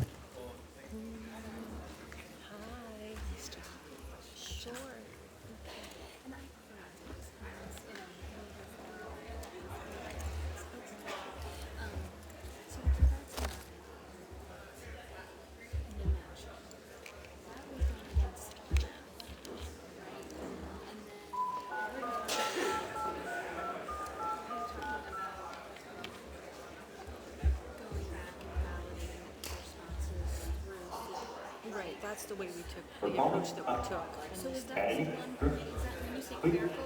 No, this is an addition, so, I have to calculate it. So $4,444 were sent back out for the response validation. So when because the remaining weren't even, there wasn't even enough information. well, our target was a 5,000, and so once we hit 4,000, we cut it off.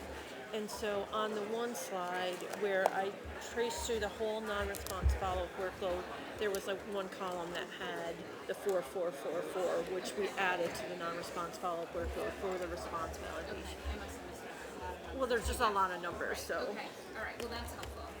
And so the only refining to the remaining, like, for scoping. Right, because we were just trying to manage the workload. And then so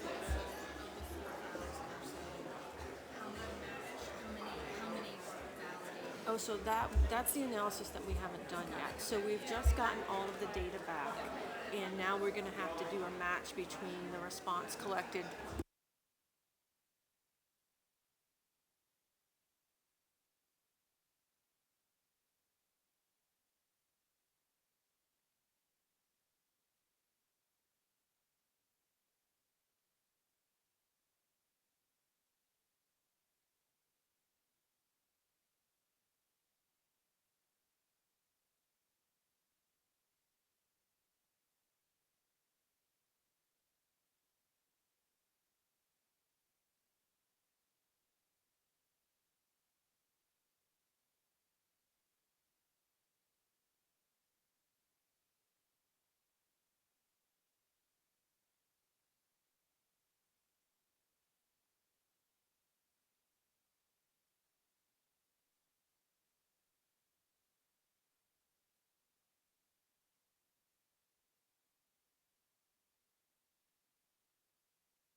Okay.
Okay, if we could start to get everyone back into the room, please.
if we could have people settle down, we have our next speaker up here, so I think we are going to get started. Thank you.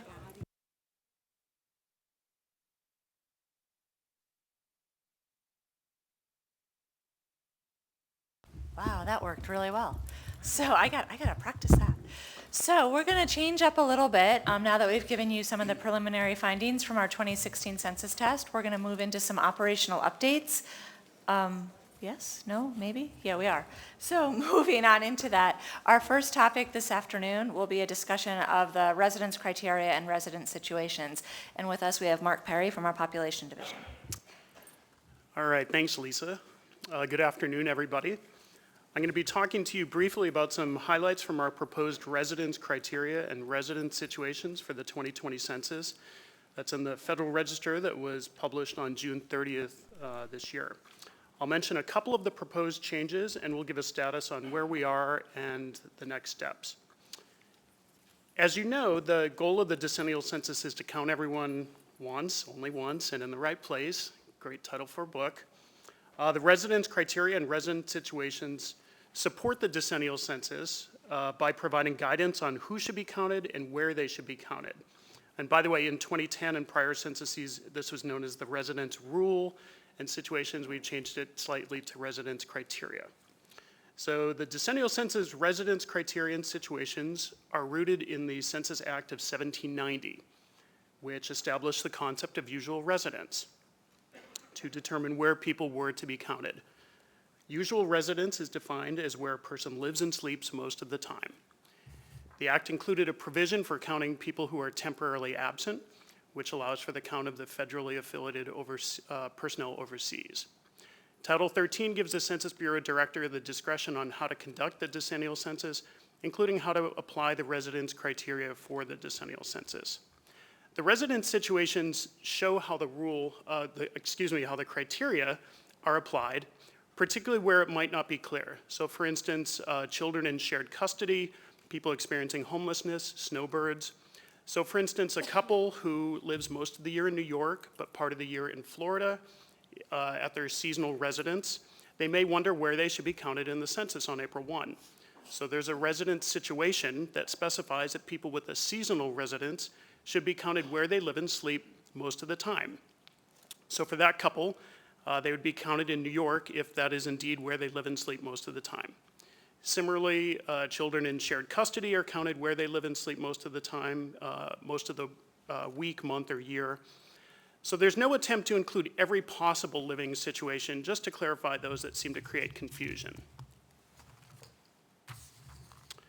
So every decade prior to the decennial census, we review the residence criteria and residence situations to assess whether they need any updating.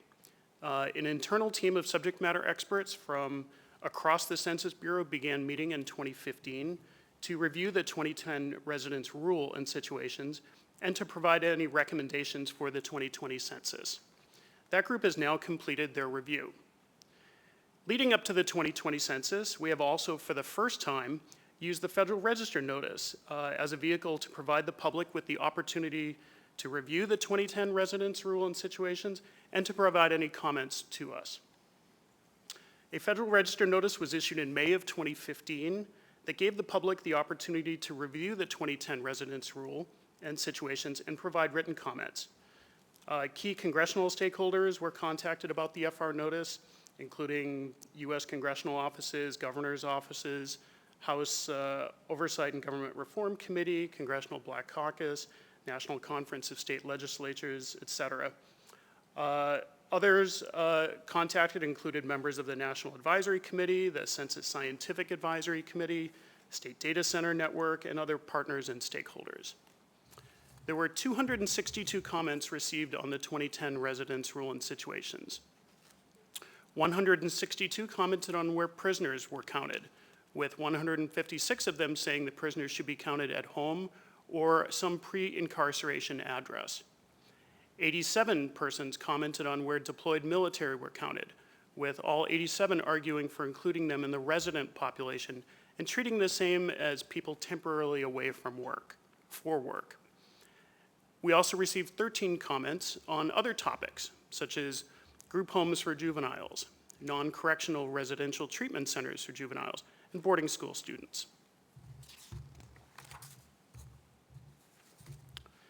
Most of the proposed residence criterion situations for 2020 are unchanged from 2010, but the June 30, 2016 FR notice does propose changes to some of the residence situations. One of those that we're proposing a change to is the military deployed overseas. In 2010, military and civilian employees of the U.S. government who were deployed overseas were counted in their home state in the U.S. for apportionment purposes only. They were not included in the resident population that's used for redistricting. For 2020, we propose that military and civilian employees of the U.S. government who are deployed overseas be counted at their usual residence and included in the U.S. resident population. This means that they'll be included in the block level counts that are used to draw boundaries for congressional, legislative, school and voting districts, and for allocating federal resources at the local level. Previously, military and civilian employees of the U.S. government who were deployed or stationed overseas were counted in their home state of record for apportionment purposes only. This change is based upon the review of the concept of usual residence and its application to the deployed military population who are temporarily away in service to our country. For example, between 2001 and 2010, the average length of deployment for U.S. military personnel was 7.7 months. The Air Force had the shortest average length of deployment at 4.5 months, and the Army had the longest at 9.4 months. In 2010, deployed personnel were part of a larger group that we call the federally affiliated overseas population, which also included military and civilian federal employees who were stationed or assigned overseas. For 2020, we are not proposing any change to how the stationed or assigned people are counted.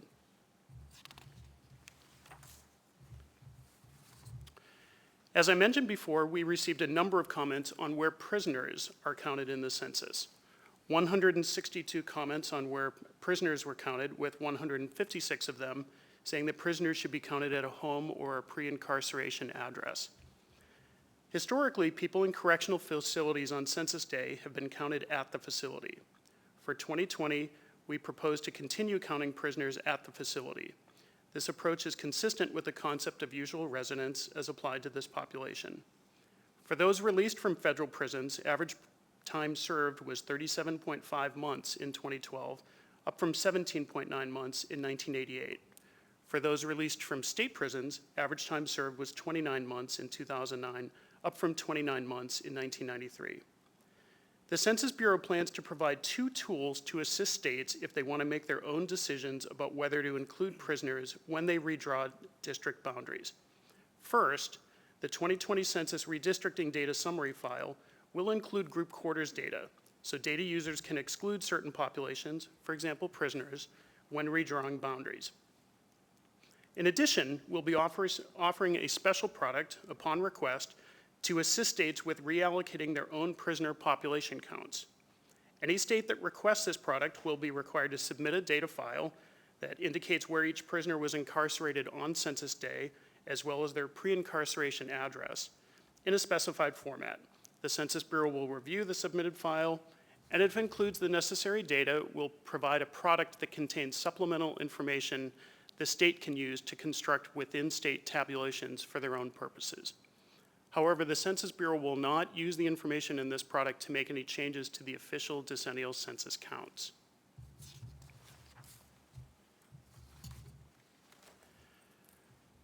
With respect to current activities and next steps, right now we're engaging stakeholders such as yourselves and the public on the opportunity to provide written comments during the comment period for the June 2016 FR notice containing proposed 2020 census residence criteria and resident situations.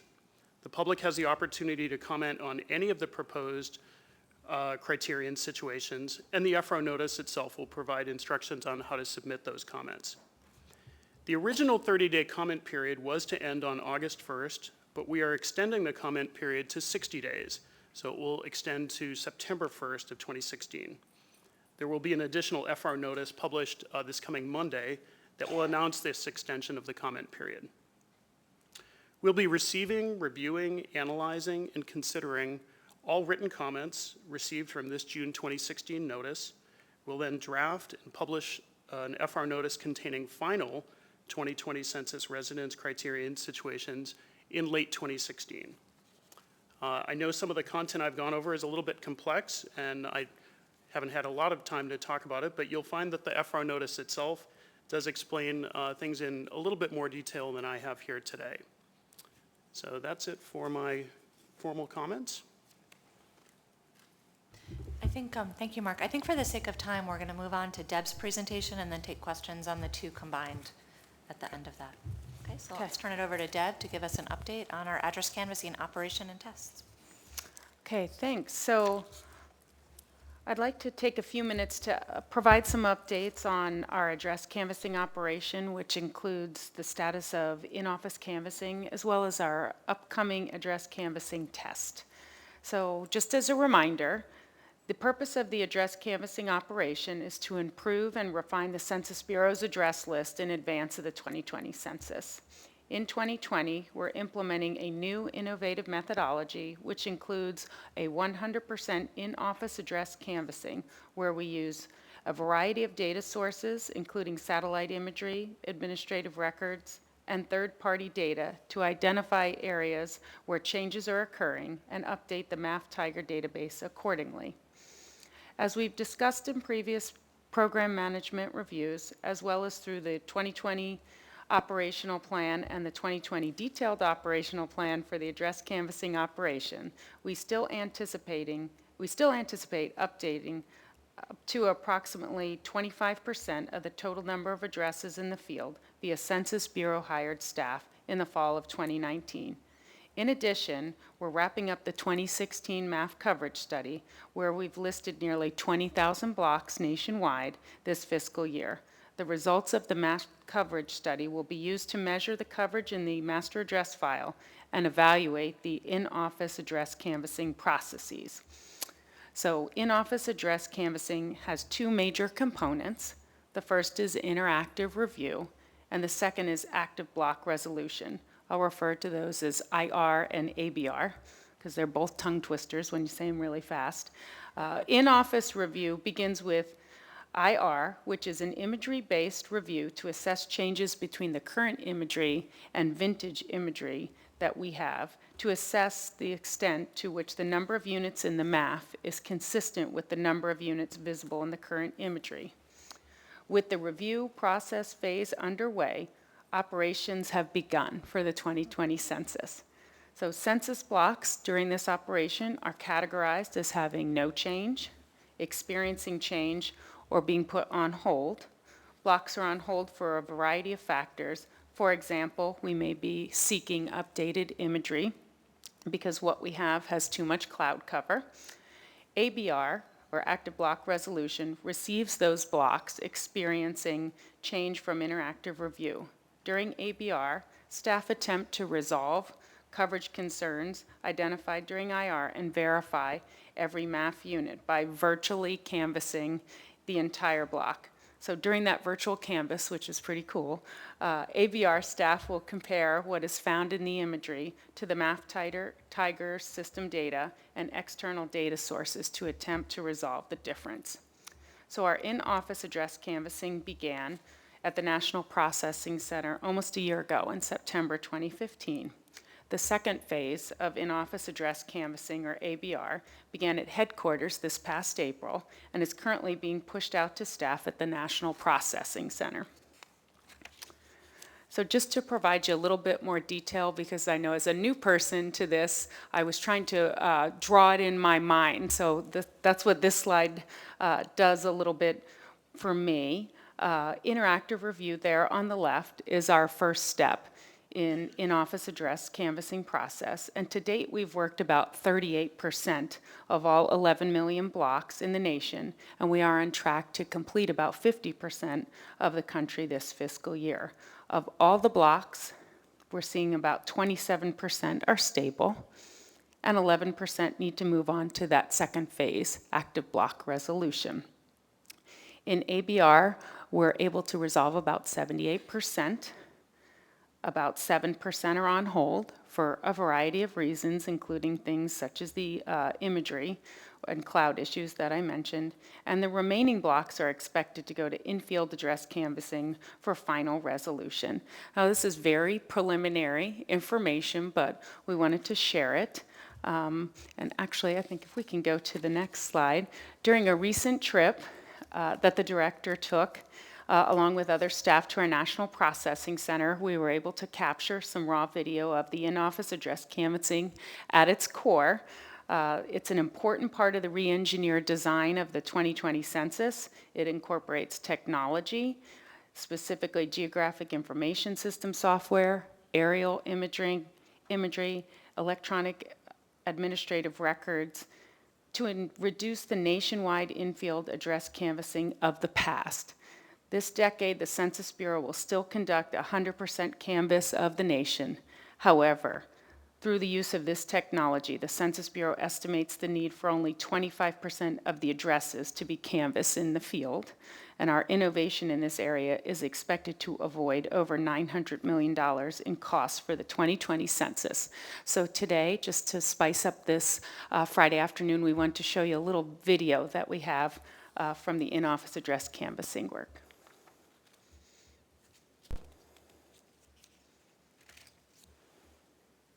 Our primary goal is to conduct a complete and accurate census, to count everyone once, only once, and in the right place. While this will be a tremendous challenge, the Census Bureau is well prepared to meet our goals. I'm excited to share with you how we're building some of those technologies into the work we're doing for re-engineering address canvassing and helping us to prepare for the 2020 census. When you're trying to do a project like this, the sheer size of how many blocks there are is really challenging. Not being able to put someone on the ground for all this stuff. I mean, just imagine driving your car around each one of these neighborhoods that I've been able to click through in just a few seconds.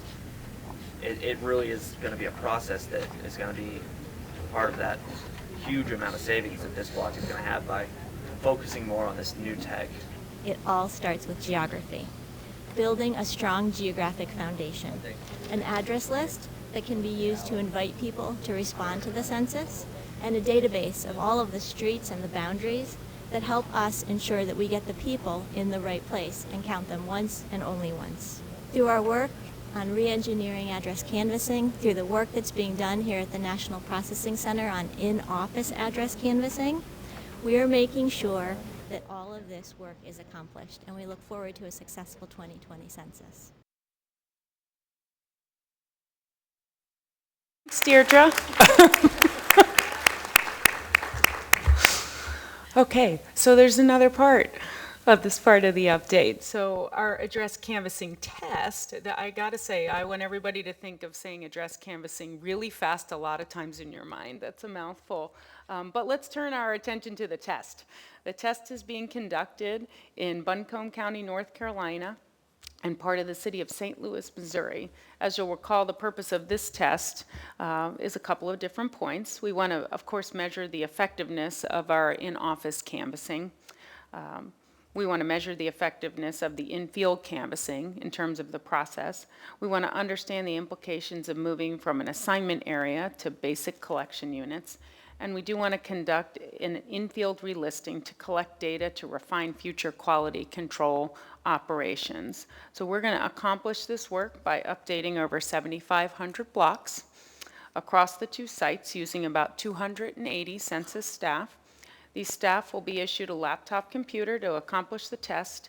And just so in case you're curious, some of the systems we'll deploy in this test will, of course, be the listing and mapping instrument, updated display of imagery, mobile case management, Mojo, and Math Tiger.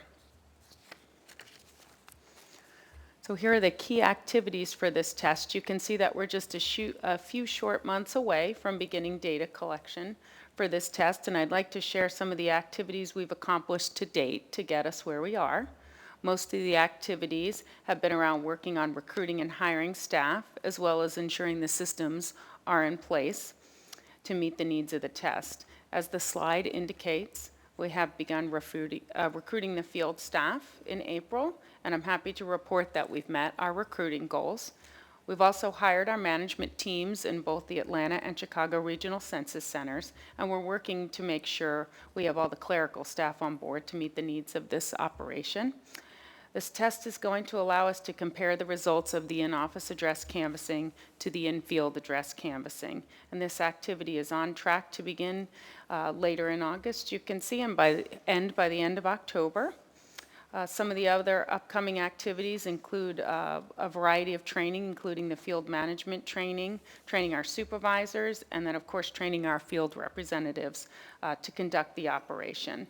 Note that as part of the training, we're also going to have some of the production work put in there, so that'll count. And I think we'll begin our production listing September 30th, even though our training will unofficially begin production on September 26th. So this will culminate in our analysis report, which will be out at the end of April next year. And I'd like to thank Evan Moffett for being here today, who is my expert on the address canvassing test and has done a great job helping me get familiar with what we're going to do there. Okay. So I think in the interest of time, I wanted to at least give you a little sip of a reminder of the 2017 tests that we have out there. And of course, we'll be talking about these in much more detail as we move through further PMRs this year. The 2017 census test is a nationwide self-response test and a site test on tribal lands. It'll allow the Census Bureau to test the feasibility of collecting tribal enrollment information. It'll also refine our methods for enumerating areas with unique location characteristics where we can't mail to a street address. And in addition to tribal areas, the test will oversample areas with a relatively high population of American Indians and Alaska Natives as a mechanism for testing potential tribal enrollment questions nationwide. The 2017 census test will allow the Census Bureau to test the integration of systems for what's called our Update Enumerate operation. That UE operation, as we call it for short, is a data collection operation where census field staff visit households to update the list of addresses and count the people at the address at the same time. So this operation typically occurs in areas where there could be low likelihood of mail delivery, on our American Indian reservations, and in communities with sparse populations. So the site test will take place on 2 Indian areas, the Colville Indian Reservation and Off-Reservation Trust Land in Washington, and the Standing Rock Indian Reservation in North and South Dakota. The Census Bureau is working with the tribal governments in these 2 American Indian areas to conduct the test, and approximately 3,500 and 2,900 housing units, respectively, within the areas will be asked to participate. And here you can see the key activities for this test, and it's obvious that we've just gotten underway. So as we refine things like our sample and our data collection strategies, we move towards those more critical dates for next spring. So let's move right into the Puerto Rico 2017 test. And as you can remember, or maybe you remember from the last PMR, we announced that this is going to be an exciting opportunity because the last time we conducted a test was in Puerto Rico was in 1978. The 2017 Puerto Rico census test will have the same April 1, 2017 census day and will take place in 3 municipios, I always say that word wrong, within the San Juan metro area with approximately 123,000 addresses within Carolina, Leoza, Trujillo Alto, rounding out those 3 areas. So this test is going to provide the Census Bureau with an opportunity to test components of new technology to ensure they work independently and together, and also an opportunity to gain some experience in Puerto Rico, since we haven't been there in a while, ahead of the 2020 census. This test is going to evaluate the effectiveness of address canvassing and the integration of data collection methods. So if we want to go, just so you have the complete story, the key activities for that test are also here, and you can see that we've just gotten underway as well there. So I think we want to pause here for the questions in between before we get to the systems integration will be next. So I should say, are there questions? Tricia Durr with the Office of Inspector General. I guess more or less just a comment on the redistricting of prisoners and having those tools available to the states for deciding how to distribute that population. Is this for when they are counted within the state to begin with? That's correct. It would only be within state retabulation.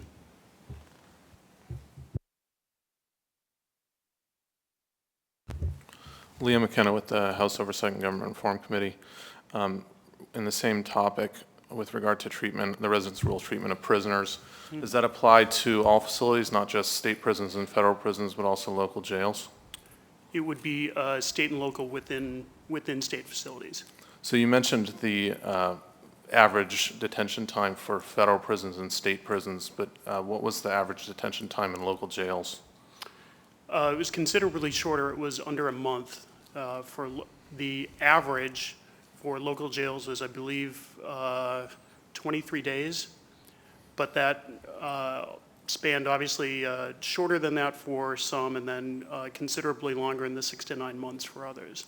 And did you consider how the population of the local jails compares to the populations of the federal prisons and state prisons nationwide? With total population? As a share, it's I believe in like about a third of the incarcerated population, a fourth to a third. Thanks. Thank you. Devin Braun with GAO. I just had a quick question about AdCan. At one point it had been discussed that there'd be a transition from the block to the BCU in the midst of in-office canvassing. I was wondering if that is still the plan, and if so, or if not, what's the crosswalk going to be between using blocks for in-office and BCUs for in-field? So I will tackle that one if that's okay. Evan Moffett, Census Bureau. So currently we are moving forward using the 11 million block framework. We have not transitioned to the BCU. We're still looking at if and when that would occur for in-office canvassing. I do not believe that we will make that change if we decide to prior to the completion of the in-office canvassing work associated with the address canvassing test. Thanks, appreciate that. Okay, any other questions at this time? Oh, Ty, sorry. No, it's fine. Ty Mitchell, Government Accountability Office. When a block is determined to be stable, if that's the term you're using, or passive, I've seen that used sometimes, how long does that label stick with that block?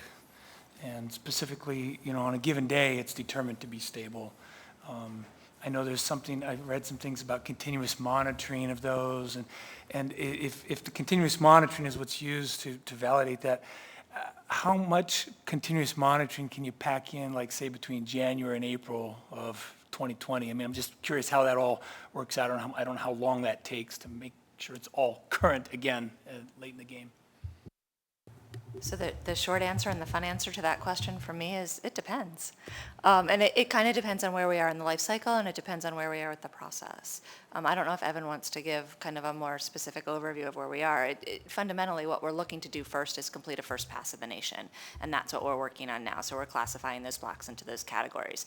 After we complete that first pass of the nation, we'll be in that continuous monitoring phase. We're in the process of identifying triggers and what those triggers would be that would then bring additional items up to be re-reviewed, so to speak. I don't know if Evan wants to add anything more. He's saying no, so we're happy to follow up at a later point. Sure. Dan? Thanks. Dan Weinberg, a question for Mark about federal prisoners. Has the U.S. Bureau of Prisons offered to provide home addresses or incarceration locations for those to the states? We're still looking into that. We'll take one more question so that we can move on, but Tricia? Oh, on the slide that Deb, you used to try and explain the flow between IR and ABR, at the bottom there's a number based on completing so many blocks. So for IR it's over 4 million, right? So that, and on the ABR, it's just 2,639. Am I reading that correctly? Yes. Okay, is it on schedule? I know it just began, so is that pretty much on schedule? Yeah, so our plan is to complete, as Lisa said, the first pass of the nation from an interactive review standpoint. We will have that done by the end of next fiscal year. And our plan to complete the active block resolution, first pass of the country, is over the next 9 quarters, which then gives us a window within which we will make additional updates to the frame using this same business process prior to making the cut for the infield canvassing operation, which begins in the fall of 2019. But specifically to Trish's question, which was, are we on schedule? The answer is yes. For this fiscal year, we had estimated completing about 50% of the blocks, and we are on target to complete those blocks. And an interesting factoid, which I may get wrong, and Deirdre will correct me if I do, but I learned when I was down at the National Processing Center, gosh, it feels like yesterday, and I think it was maybe 2 weeks ago, that we had been really pleased with how in-office address canvassing was going. It was taking us about 90 seconds to canvass a block in office. And think about that, right? So if you're out in the field and you're walking the block, it takes you way more than 90 seconds to canvass that entire block. And when I was down there, I think it was about 2 weeks ago, I learned we were down to 72 seconds, something like that, per block. And so the improvements we're making as the staff get more and more familiar with the process is really increasing that timeliness. All of that will help ensure that not only will we be on schedule, but perhaps we might even be, hazard I say, ahead of schedule by the end of the year. Do we have any additional questions on these couple of presentations? Oh, I saw one more, Neil. I'm sorry, I missed you the first time, and I didn't mean to miss you the second. Neil Vereen, U.S. Postal Service. With the challenge of the upcoming tribal testing, and specifically in Puerto Rico, what do you guys see in terms of the rural area as success? What are the rates that you're looking at as far as addressing? In terms of the accuracy of our address frame? Right. So I'll let Deirdre comment on this. Neil, that's a good question. You know, typically we have the mail out, mail back universe. That's what we're calling primarily our self-response universe. In the Puerto Rico census test, we'll be doing a combination of internet self-response, and then we'll also be offering update enumerate. That's where traditionally we've gone out, knocked on the door, accepted the enumeration at the same time. This census, we're testing to see if we can mail to those traditionally update enumerate housing units, and so this will be the first time we do that. We'll learn after the 2017 census test. Also, we're looking forward to a closer collaboration between the USPS and the Census Bureau to determine how we can more accurately address, not address, that's not a good word, figure out which those addresses are. Great. Looking forward to it. Okay, with that, what I'd like to do is turn our attention to a new topic for the afternoon, which is our 2020 Census Systems Integration, and I'm going to turn the floor over to Autry. Thank you, Lisa. Good afternoon, ladies and gentlemen. Patty and I are excited to be here to discuss the progress made since the last PMR in relation to the 2020 systems, the decisions made on whether we want to build or buy solutions for identified SETCAP capabilities, and our plans that ensure readiness of our systems in support of the upcoming census tests and eventually the 2020 census. We are on schedule to meet our primary goal of conducting a quality census to count everyone once in the right place. As you heard earlier, we have successfully conducted a larger integrated test this year, the 2016 census test, in LA and Houston areas. In support of the 2016 census test, we successfully deployed and used for the first time in production SETCAP components of MOX, the multimode operational control system, and CARDS, the control and response data system. These systems communicated and transferred data between each other and other systems using the enterprise service bus. We furnished smartphones for enumeration using the device as a service method. Both Android and iOS Apple devices were used in the test. We saw the successful production use of IT systems in multiple geographic areas and in multiple operations as part of one test for the first time. We learned so much from the test, and importantly, we validated the concepts of multimode data collection and adaptive design, and further strengthened our validated approaches for optimization and automation as part of the field data collection. We saw the successful use of multiple handheld devices with different operating systems for our field work, and thanks to our engineers and architects, saw the functioning of many disparate systems, either SetCap or non-SetCap, as one integrated system of systems, including the internet self-response and real-time non-ID systems. In parallel, we were also conducting the analysis of alternatives for identified SetCap solutions. As part of that AOA, we also conducted the COTS capability analysis and assessment. We followed a very well-defined process and schedule. We were guided by the Carnegie Mellon Software Engineering Institute, and as reported through our various memos, announcements, and blogs, we made the decision based on the results of the CCAA process to buy an intelligent business process management suite, typically referred to as IBPMS, and make it a part of the recommended hybrid approach of provisioning solutions for the SetCap program. We selected an industry-leading enterprise application development platform, the Pega 7 platform of Pega Systems Incorporated, based in Cambridge, Massachusetts. At this time, I'll hand over to Patty, the program manager of SetCap program, to go through the AOA and CCAA processes and how the build versus buy decision was made. Patty?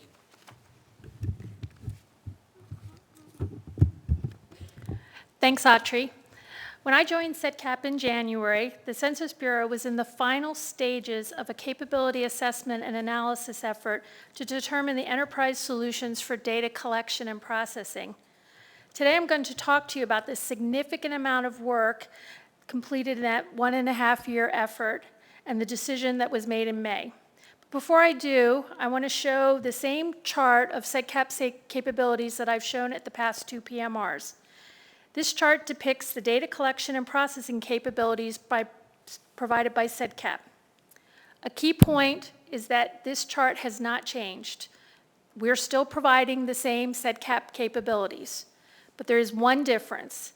Now, after the May decision, the 6 capabilities highlighted in green will come from the integrated platform we're calling eCase, or Enterprise Censuses and Surveys Enabling Platform. These capabilities include centralized operational analysis and control, survey and listing interview operational control, address listing and mapping, questionnaire design and metadata, internet and mobile data collection, and the interface that's needed to the dashboard for monitoring. Since the Census Bureau began the SetCap initiative, we have followed the Census Bureau's IT guiding principles, and I've talked to you about this before, such as reducing enterprise redundancies through shared services, using standards-based commercial off-the-shelf solutions over custom development, and adopting new technology while maintaining secure systems and information. The SetCap goal is to minimize the siloed approach and duplication of systems that existed at the Census Bureau and take an enterprise-wide approach to data collection and processing.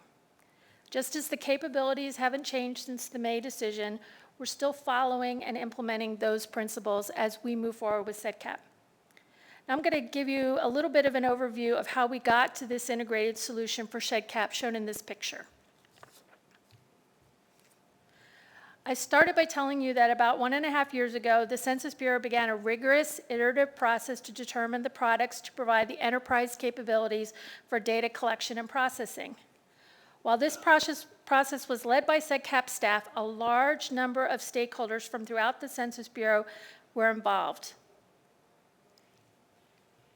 Staff identified the core capabilities and key capabilities provided by SetCap and conducted market research. We looked at what was available internally and also commercially available. Because we wanted to better understand the operational needs for the SEDCAP capabilities, in-house development teams were leveraged to develop and deliver the technical solutions supporting the defined enterprise business capabilities and the SEDCAP segment architecture. These teams created proof of concept systems that were used for the decennial census tests. A key aspect of these proof of concept systems was to allow business areas, such as the 2020 census program, to better understand how technology would impact their operational design and shape their requirements, business rules, and user stories.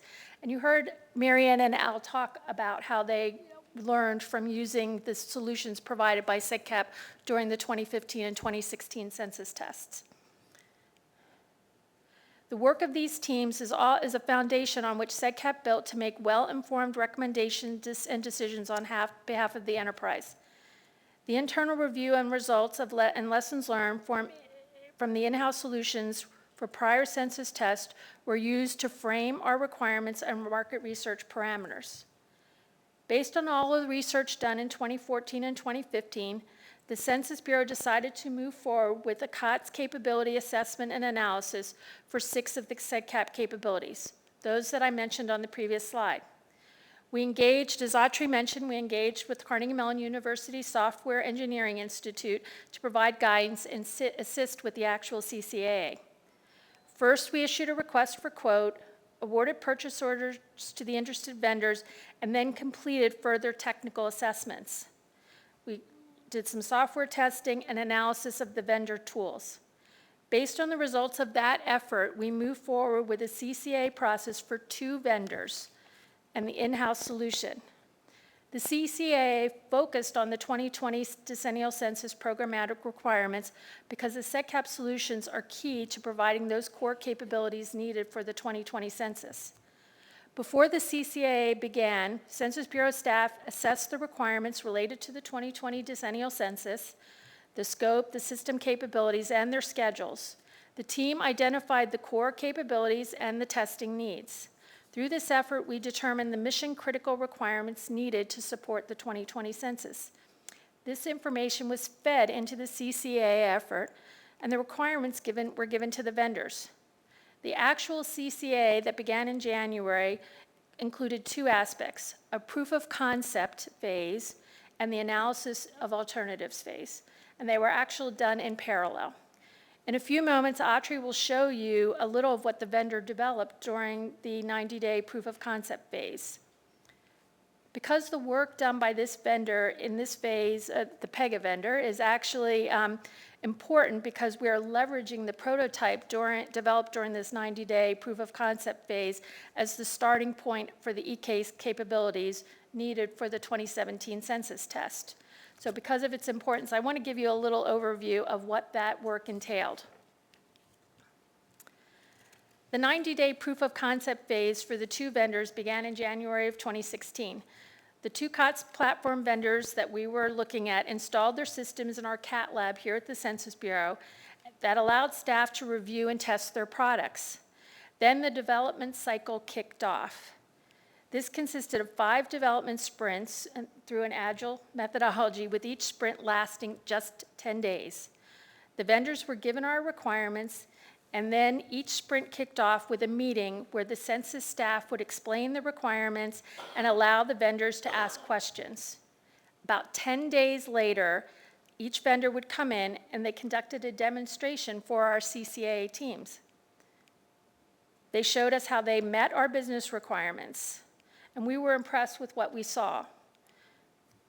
You'll get to see some of that functionality in a few moments when Autrey shows that to you. So why was this proof of concept phase important to the 2020 census program? Well, the applicable requirements, business rules, and corresponding specifications from the 2016 census test were used as the foundation for what we gave the vendors. What this means for our eCase implementation is that we are able to leverage the prototype developed by the PEGA systems vendor for the CCAA as the starting point for development for the 2017 census test. We are not starting from scratch. Besides the 90-day proof of concept, the CCA team also conducted an analysis of alternatives that included deep dives of the vendor and in-house solutions. The AOA ran in parallel to the proof of concept phase, and the evaluation included looking at 5 key criteria to arrive at the CCA recommendation.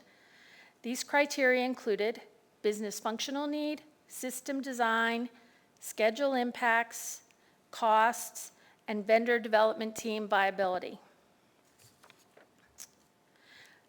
So I've given you just a brief overview of the COTS capability assessment and analysis that was done. The analysis and results and recommendations actually can be found in the final report that's available on the 2020 Census website. So if you want to, some light evening reading, you can take a look at it. The link is shown here. The CCA recommendations were presented to our Executive Steering Committee in May, and the Executive Steering Committee confirmed the decision to use a hybrid approach to delivering the SEDCAP solutions, where the COTS platform is integrated with select Census Bureau custom solutions that will address the short-term goal of successfully deploying the 2020 census, while also building the infrastructure to transition to the long-term SEDCAP goal to support all censuses and surveys following the IT guiding principles. The specific recommendations include to use the Pegasystems platform, as Autry referenced, as the core SEDCAP data collection operations platform. We're going to supplement the platform with the Census Bureau developed optimizer and routing engine developed by the Mojo team previously as part of SEDCAP. And we're going to deploy this COTS platform as the SEDCAP data collection platform for the 2017 test, including internet self-response component. We're going to also develop a comprehensive performance testing plan and initiate immediate performance testing of the platform. So I've given you a brief overview of the capability assessment that had extensive stakeholder involvement and the assistance of outside experts. The resulting buy decision is helping to reduce the risk for the 2020 census and our other surveys by reducing redundancies and duplication and leveraging shared services, emphasizing standards-based solutions, and adopting proven technology to help deliver secure systems information.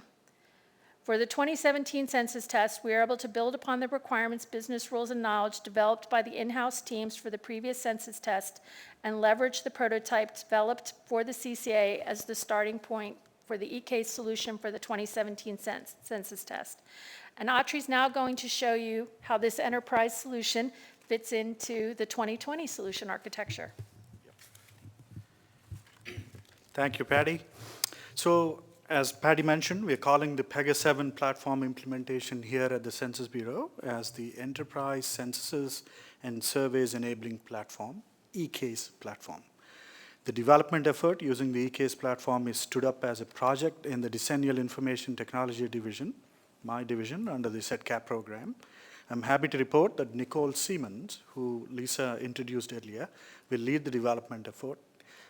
Nicole is the perfect leader for this effort with multiple years of software development and program and project management experience, especially in developing systems in support of large-scale field operations.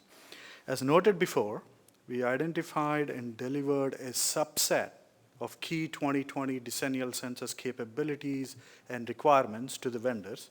So now that we made the decision, we are delivering the whole set of needed capabilities and requirements. We have stood up eCase platform-based application development teams for 5 areas: content metadata, control systems. This includes Mojo and Mox, as you guys, some of you remember, all control systems combined together, internet self-response, enumeration, and listing and mapping. We have product owners for each of these work streams, and the teams have embedded developers, testers, subject matter experts, and security engineers in them. We adopted Agile Scrum methodology, which allows us to identify and prioritize needed application functionality. It also allows us to take a comprehensive look at what is needed by when and create detailed user stories for each of the work streams in parallel. So here is the 2020 census solution architecture diagram.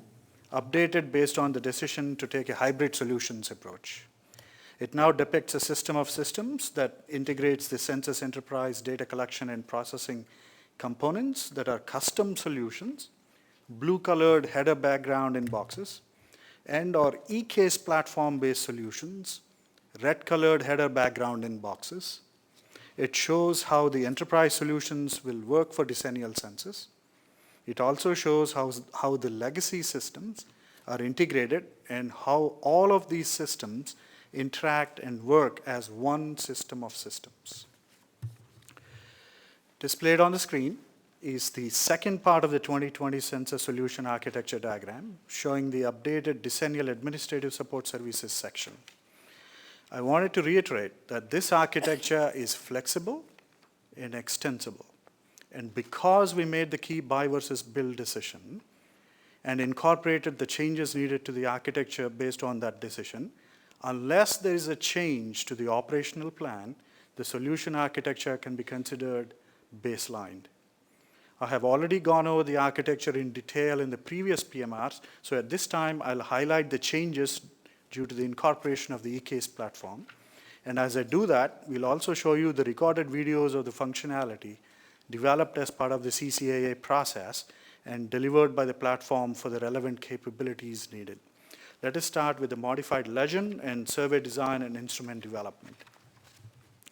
Please note the red-colored header background in boxes for e-case platform-based applications. Also note the color scheme, blue arrows for platform-based internal interface. While we are depicting such an interface, it's all really within the platform, which means that the applications on the platform will all be integrated. Consider interfaces, data flow, interoperability, data consistency, etc. And those would be delivered as an integrated product. Of course, we need to build, test, and implement scalable interfaces between the platform and our non-platform dependent systems. The box on the right shows the use of e-case platform for survey census design and instrument development, previously shown as a functionality of content metadata system called COMET. We'll continue to use the in-house system of CAFE, the Census Automated Forms Engine, for the creation of printable materials. On this slide, you see the field and internet components of the architecture. For field data collection, there's the need for listing and mapping as part of address canvassing and update enumerate operations, and enumeration as part of non-response follow-up, and again, update enumerate operations. Applications on the e-case platform will replace what used to be the solutions of Lima, Compass, Mojo, and mobile case management. However, a critical component of Mojo, the optimizer, will be reused as a dependent service by the platform as part of its management of field assignments and routing. The internet component of the architecture shows the use of e-case platform for internet self-response capability. The solution will have the non-ID component integrated and will allow respondents to use any standard web browser to respond. It's to be noted that as part of the telephone questionnaire assistance, the respondents may prefer to take assistance of the CQA staff to respond, in which case the CQA staff will use the e-case platform's internet-based response capture system, which will be a slightly modified version of the internet self-response system on the platform. At this time, let us watch the videos of the listing and mapping capability, followed by the internet self-response capability developed on the platform as part of the CCAA process. The videos will allow you to see a flavor of the capabilities that the platform provides. For address listing, you'll see in the video an application that was built on the platform and run on an Apple device. Note that the case assignments for address listing would have been made by the operational control system by invoking the root optimizer, just like it would do for assigning enumeration cases. You'll see how cases are worked in a chosen census block. One of the cases will be an address verification case. Second one will be adding of a new housing unit. And a third one will be a delete. You'll see the use of a map, identifying the housing unit location on a map, functionality of the application in an offline mode, and the triggering of the sync process in an online mode that ensures case information is conveyed accurately to the operational control system.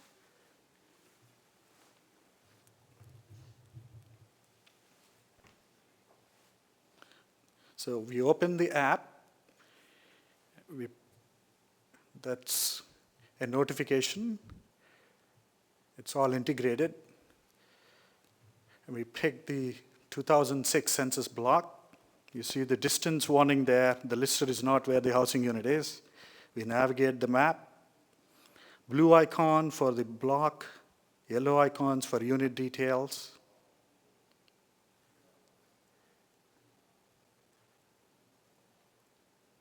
Address details. And then we go offline.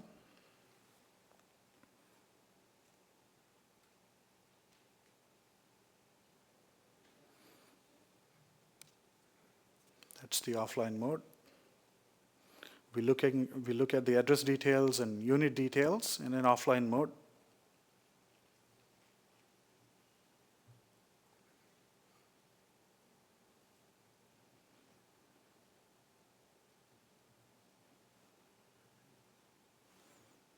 And then we go to the map and adjust the map spot.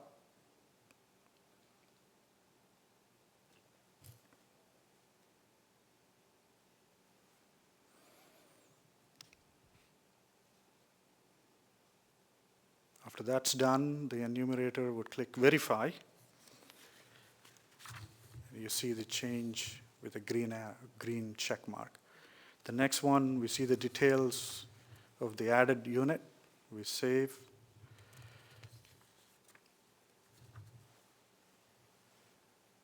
That's a new housing unit. Single family home. Address number and the street name.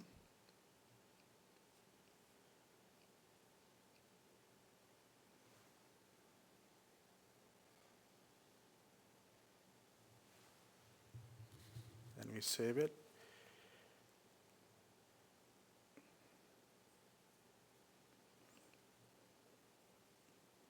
After adding the information about the housing unit.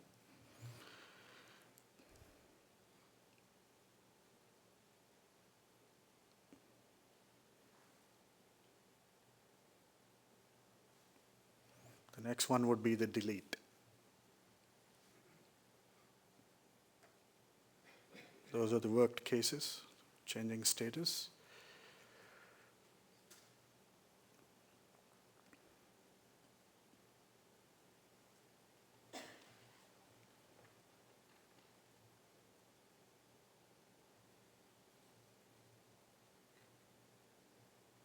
And then when the menu comes up, the delete choice is chosen. And you see it with an X mark. And then we go to the switch off the airplane mode after this.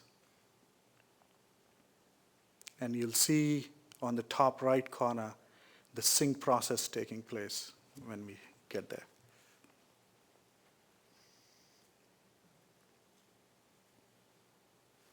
This is where we're getting back to online mode, and it's synced. That's the completion of the case.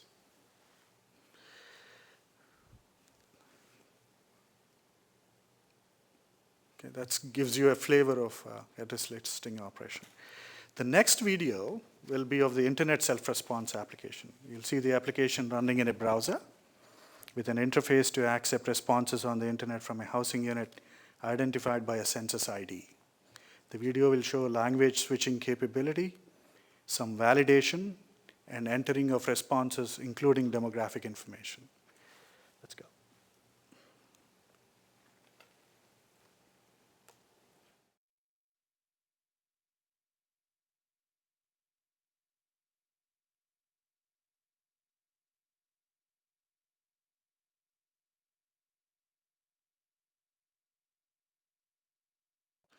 But then we now come back and enter the census ID. The address details are shown. We begin the census test. These are the address questions. There's a help available online. We can also switch languages, as you see. Multiple language options are available. Let's switch back to English. And then we start entering the response information.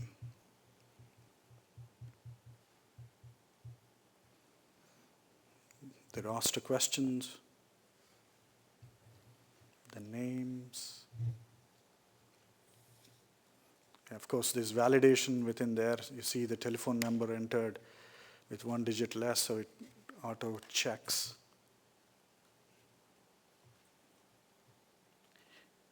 It asks for questions as to how many people live, and then all of the information in relation to the entered data.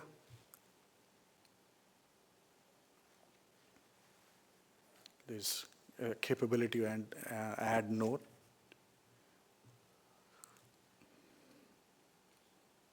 And then there are relationship questions are also asked. So Tom Jones and Stacy Jones are in this family. So now the question about the demographic for demographics.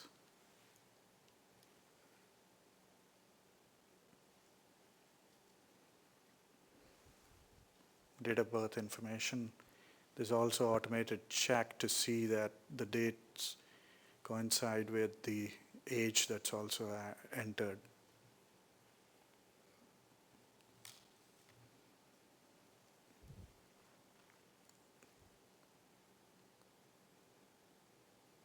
These are specific to the categories information about origin.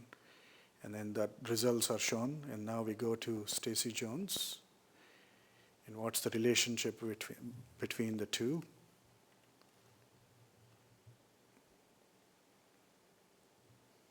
And the date of birth question again.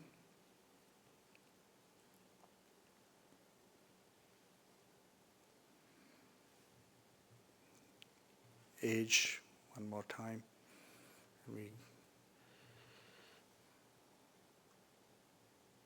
The categories that describe Stacy Jones. Subcategories within that category. And then that's the completion of the survey. And then when they log out, and let's say they try to log back in with the same census ID, we capture the information saying that you already responded. So that's a flavor of what the systems would look like.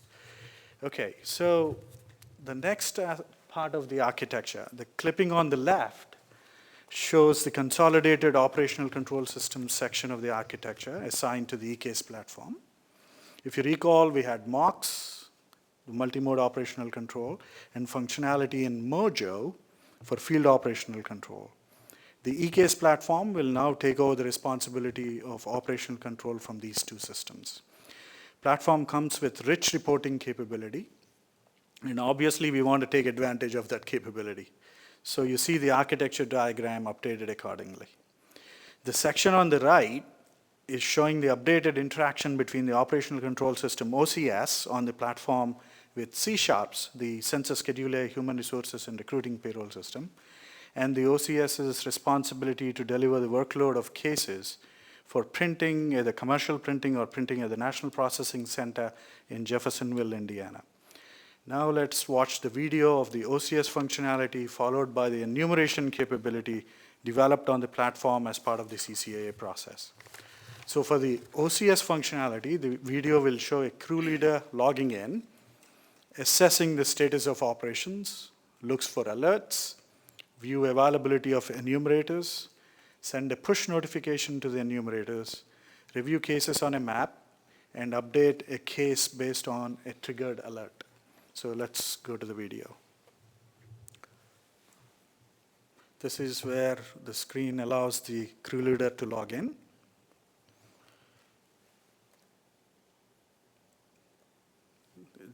This screen gives the capability to study the operational reports, the alerts, the notifications, and outstanding cases.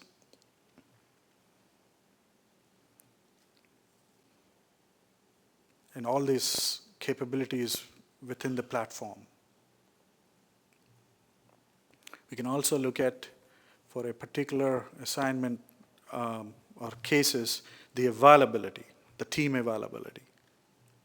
And we can do so on a map as well.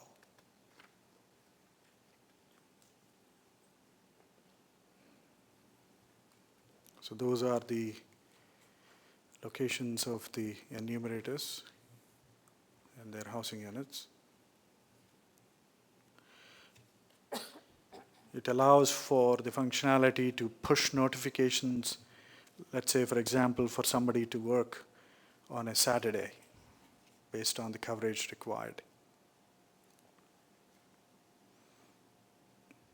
That's the notification to all the appropriate enumerators.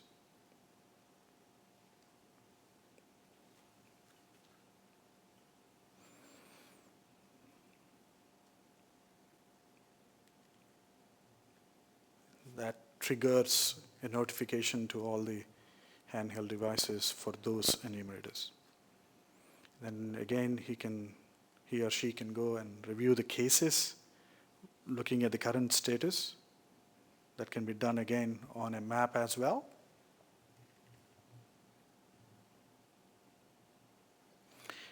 These are the cases. And going back to the dashboard, again on a map, detailed zoom level available for visual evaluation of where the cases or the enumerators are. And going back to the dashboard, there is an alert about a language. If there is inconsistency between the language spoken by the enumerator and the language that's required by the housing unit, the crew leader can alter the association to that particular enumerator and make a request that a specific language is needed. Vietnamese is in this example chosen.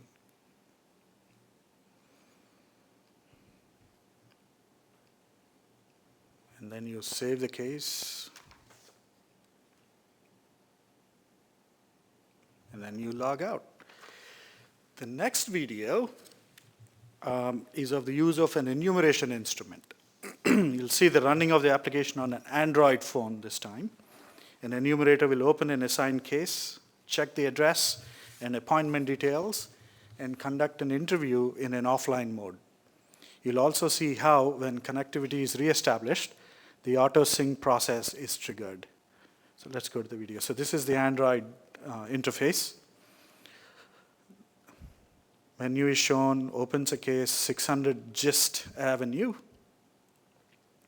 Click on the address and the appointment details.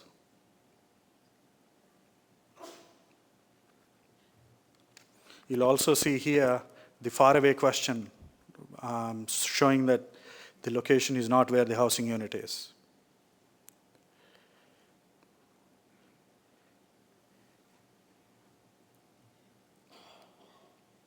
Then we now switch to the airplane mode.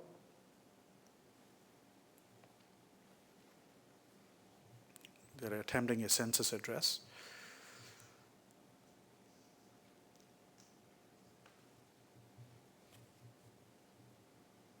This is the airplane mode.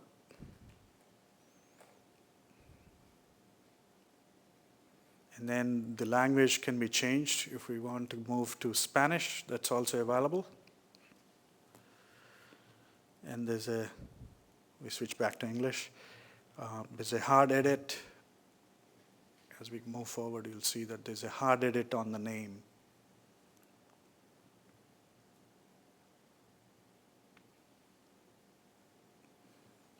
This is also online help, just as we have shown in the address listing application. This is where the hard edit for the name is. So there's a specific business rule that says you need to have minimum number of characters for the name.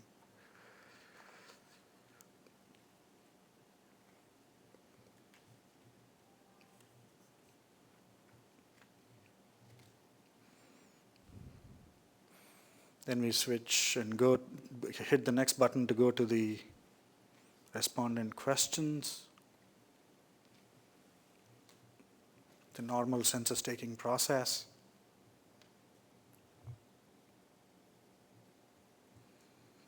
Tom Jones, male or female. And here it refuses the date of birth, so you could make a note of that. Enter age.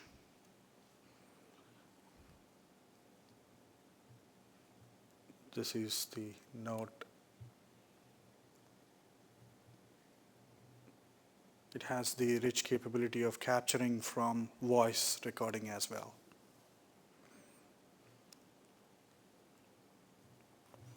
And then, of course, we go to the next series of questions. This is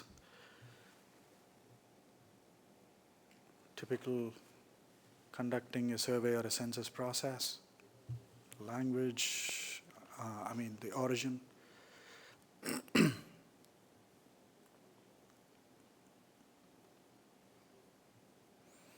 And then next few screens, you'll see switching off of the airplane mode, and then again, as I've said before, look for this auto sync process.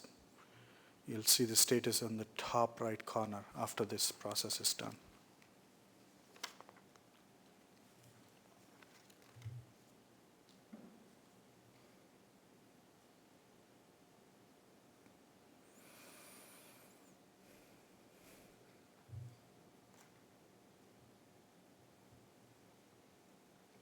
This is where they're switching back to the connection. The case that's saved is synced with the server. That's the completion of the case, and then you'll see that the enumerator logs out.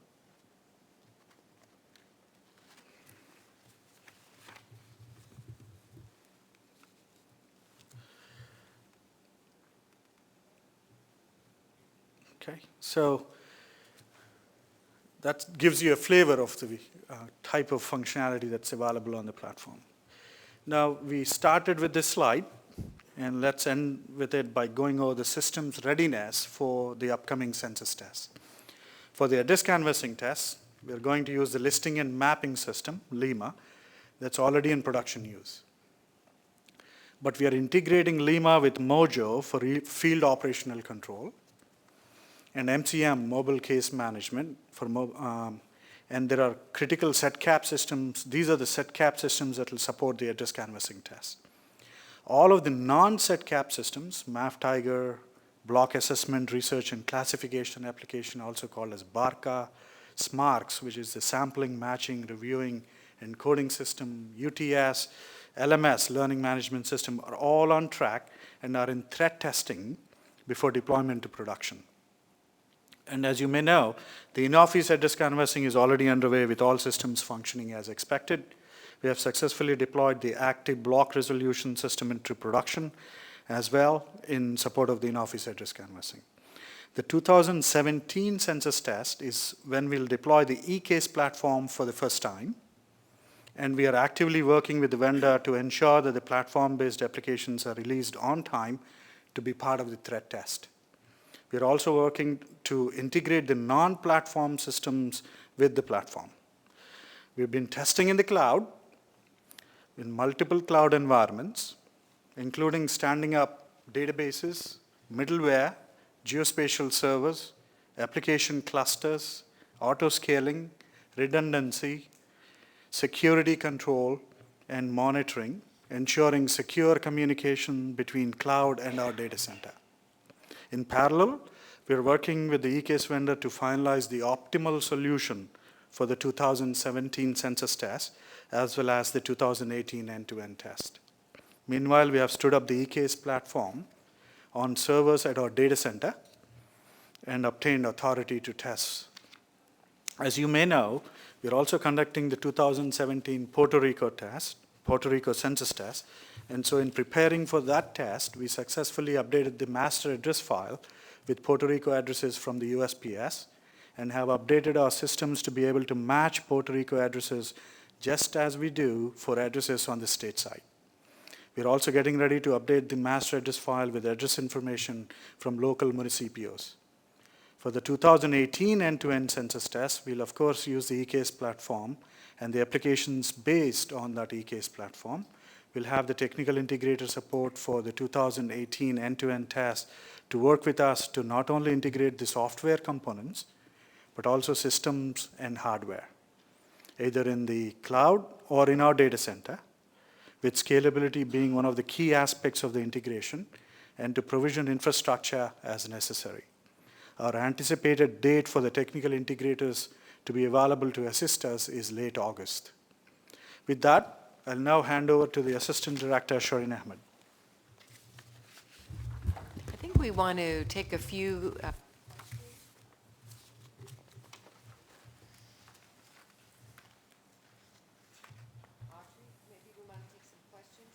Yeah, sure.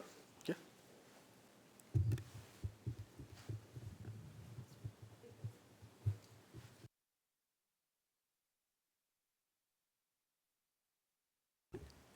Liam? Again, Liam McKenna, staff to the House Oversight Committee. Can you address the decision to consider this a medium risk, SEDCAP a medium risk IT project in light of the Census 2020's dependency on its success, as well as for the $5.2 billion in potential cost savings, as opposed to a high risk? This is also on, I think, slide 17, showed total enterprise risk as medium. So I can speak to so slide 17 is referring to the 2020 census program, and I can certainly speak to our risks around the 2020 census program, but how SEDCAP has, as a program, has been designated as a risk, I would defer to Kevin. So from the risk standpoint, offering ourselves to work with an enterprise-level solution and a platform that helps simplify some of the complexity of the interactions of some of these other disparate systems connecting actually is making it easier to move the development forward. I'd have to look back further to look at the details of exactly what's behind the risk, but making this decision has made it simpler for us to make some design choices and implementations moving forward based on the capabilities that can consolidate into itself into one platform. To speak just for 1 second, and then to speak to our enterprise level risk from the 2020 census program risk register, where we do have enterprise IT solutions as a yellow level risk, a medium level risk, that really speaks to where we are in the life cycle for the census and our approach to date of how we've been integrating the SEDCAP and the non-SEDCAP systems in with each of the tests that we've successfully conducted since 2012. So in 2012, we did a large scale test of an internet self-response. In 2013, we did a very small test where we fielded for the first time the use of adaptive design. In our 2014 census test, which occurred in parts of DC and parts of Montgomery County, we integrated the use of a handheld device in our Compass data collection application. Again, I want to point out that while we're moving to the eCase platform, all of the requirements and the capabilities that we developed in support of that Compass application, we are porting over.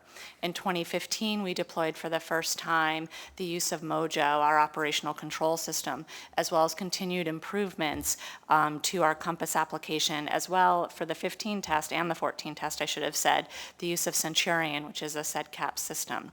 In the 2016 test, and Autry spoke to this earlier, we deployed for the first time moving away from the Centurion application to the new Primus application, which was a different internet self-response application, layering in again Mojo, which was the operational control system, the use of MOX and MCM for the first time, additional SEDCAP capabilities with our Compass data collection.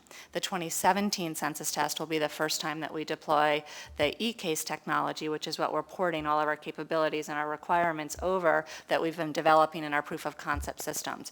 So at this time, I think that in terms of the 2020 census program, our yellow risk is really reflective of where we are in the life cycle. We're still not at the end-to-end test. We still have time, and we're still on schedule, combined with the approach we've been taking to date of layering the technology in each time. I believe Stuart, though, had a follow-on question.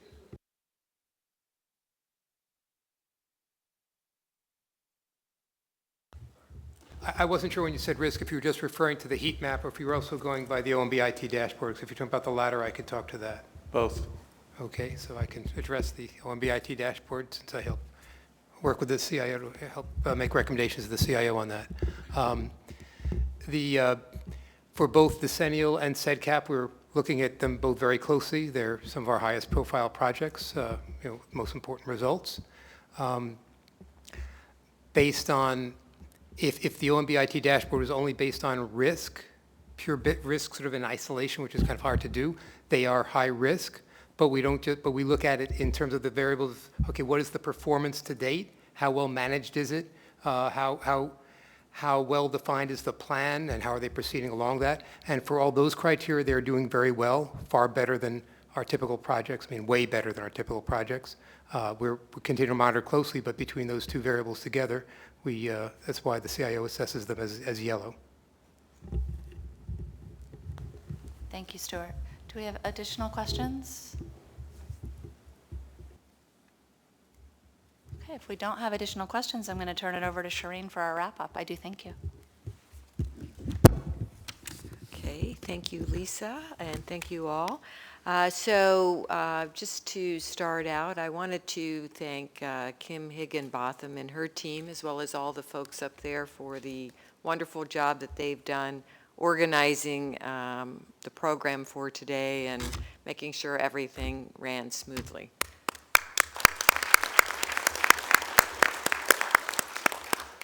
So as you can tell, we really are fully engaged in operationalizing the 2020 program. We're very excited. We feel very good about all that we're doing. We're continually diving deeper into the program management and the things we need to do to make sure we have resources, that we're on time, and that we have the scope and the tools and everything we need to be successful. We are gearing up for the test this fall and into 17, and of course the big 18 end-to-end test, which actually will be fully going strong this time next year. And regarding the 18 end-to-end tests, there's some very good maps outside the auditorium of just the locations on where those will be happening. Just a couple of reminders, the residence criteria and situations, again, just to repeat, the Federal Register notice has been posted and comments are welcome until September 1. And so we encourage you to look at that as well. And we're really also very excited on where we are with our systems and integrating those systems. Very excited about the buy decision and the move to a hybrid solution for CEDCAP, and our plans in general to support our system readiness for 2020. The next PMR, for those of you that can't wait, is October 28th, 2016. And until then, hope all is good, and everybody have a great weekend. Thank you so much.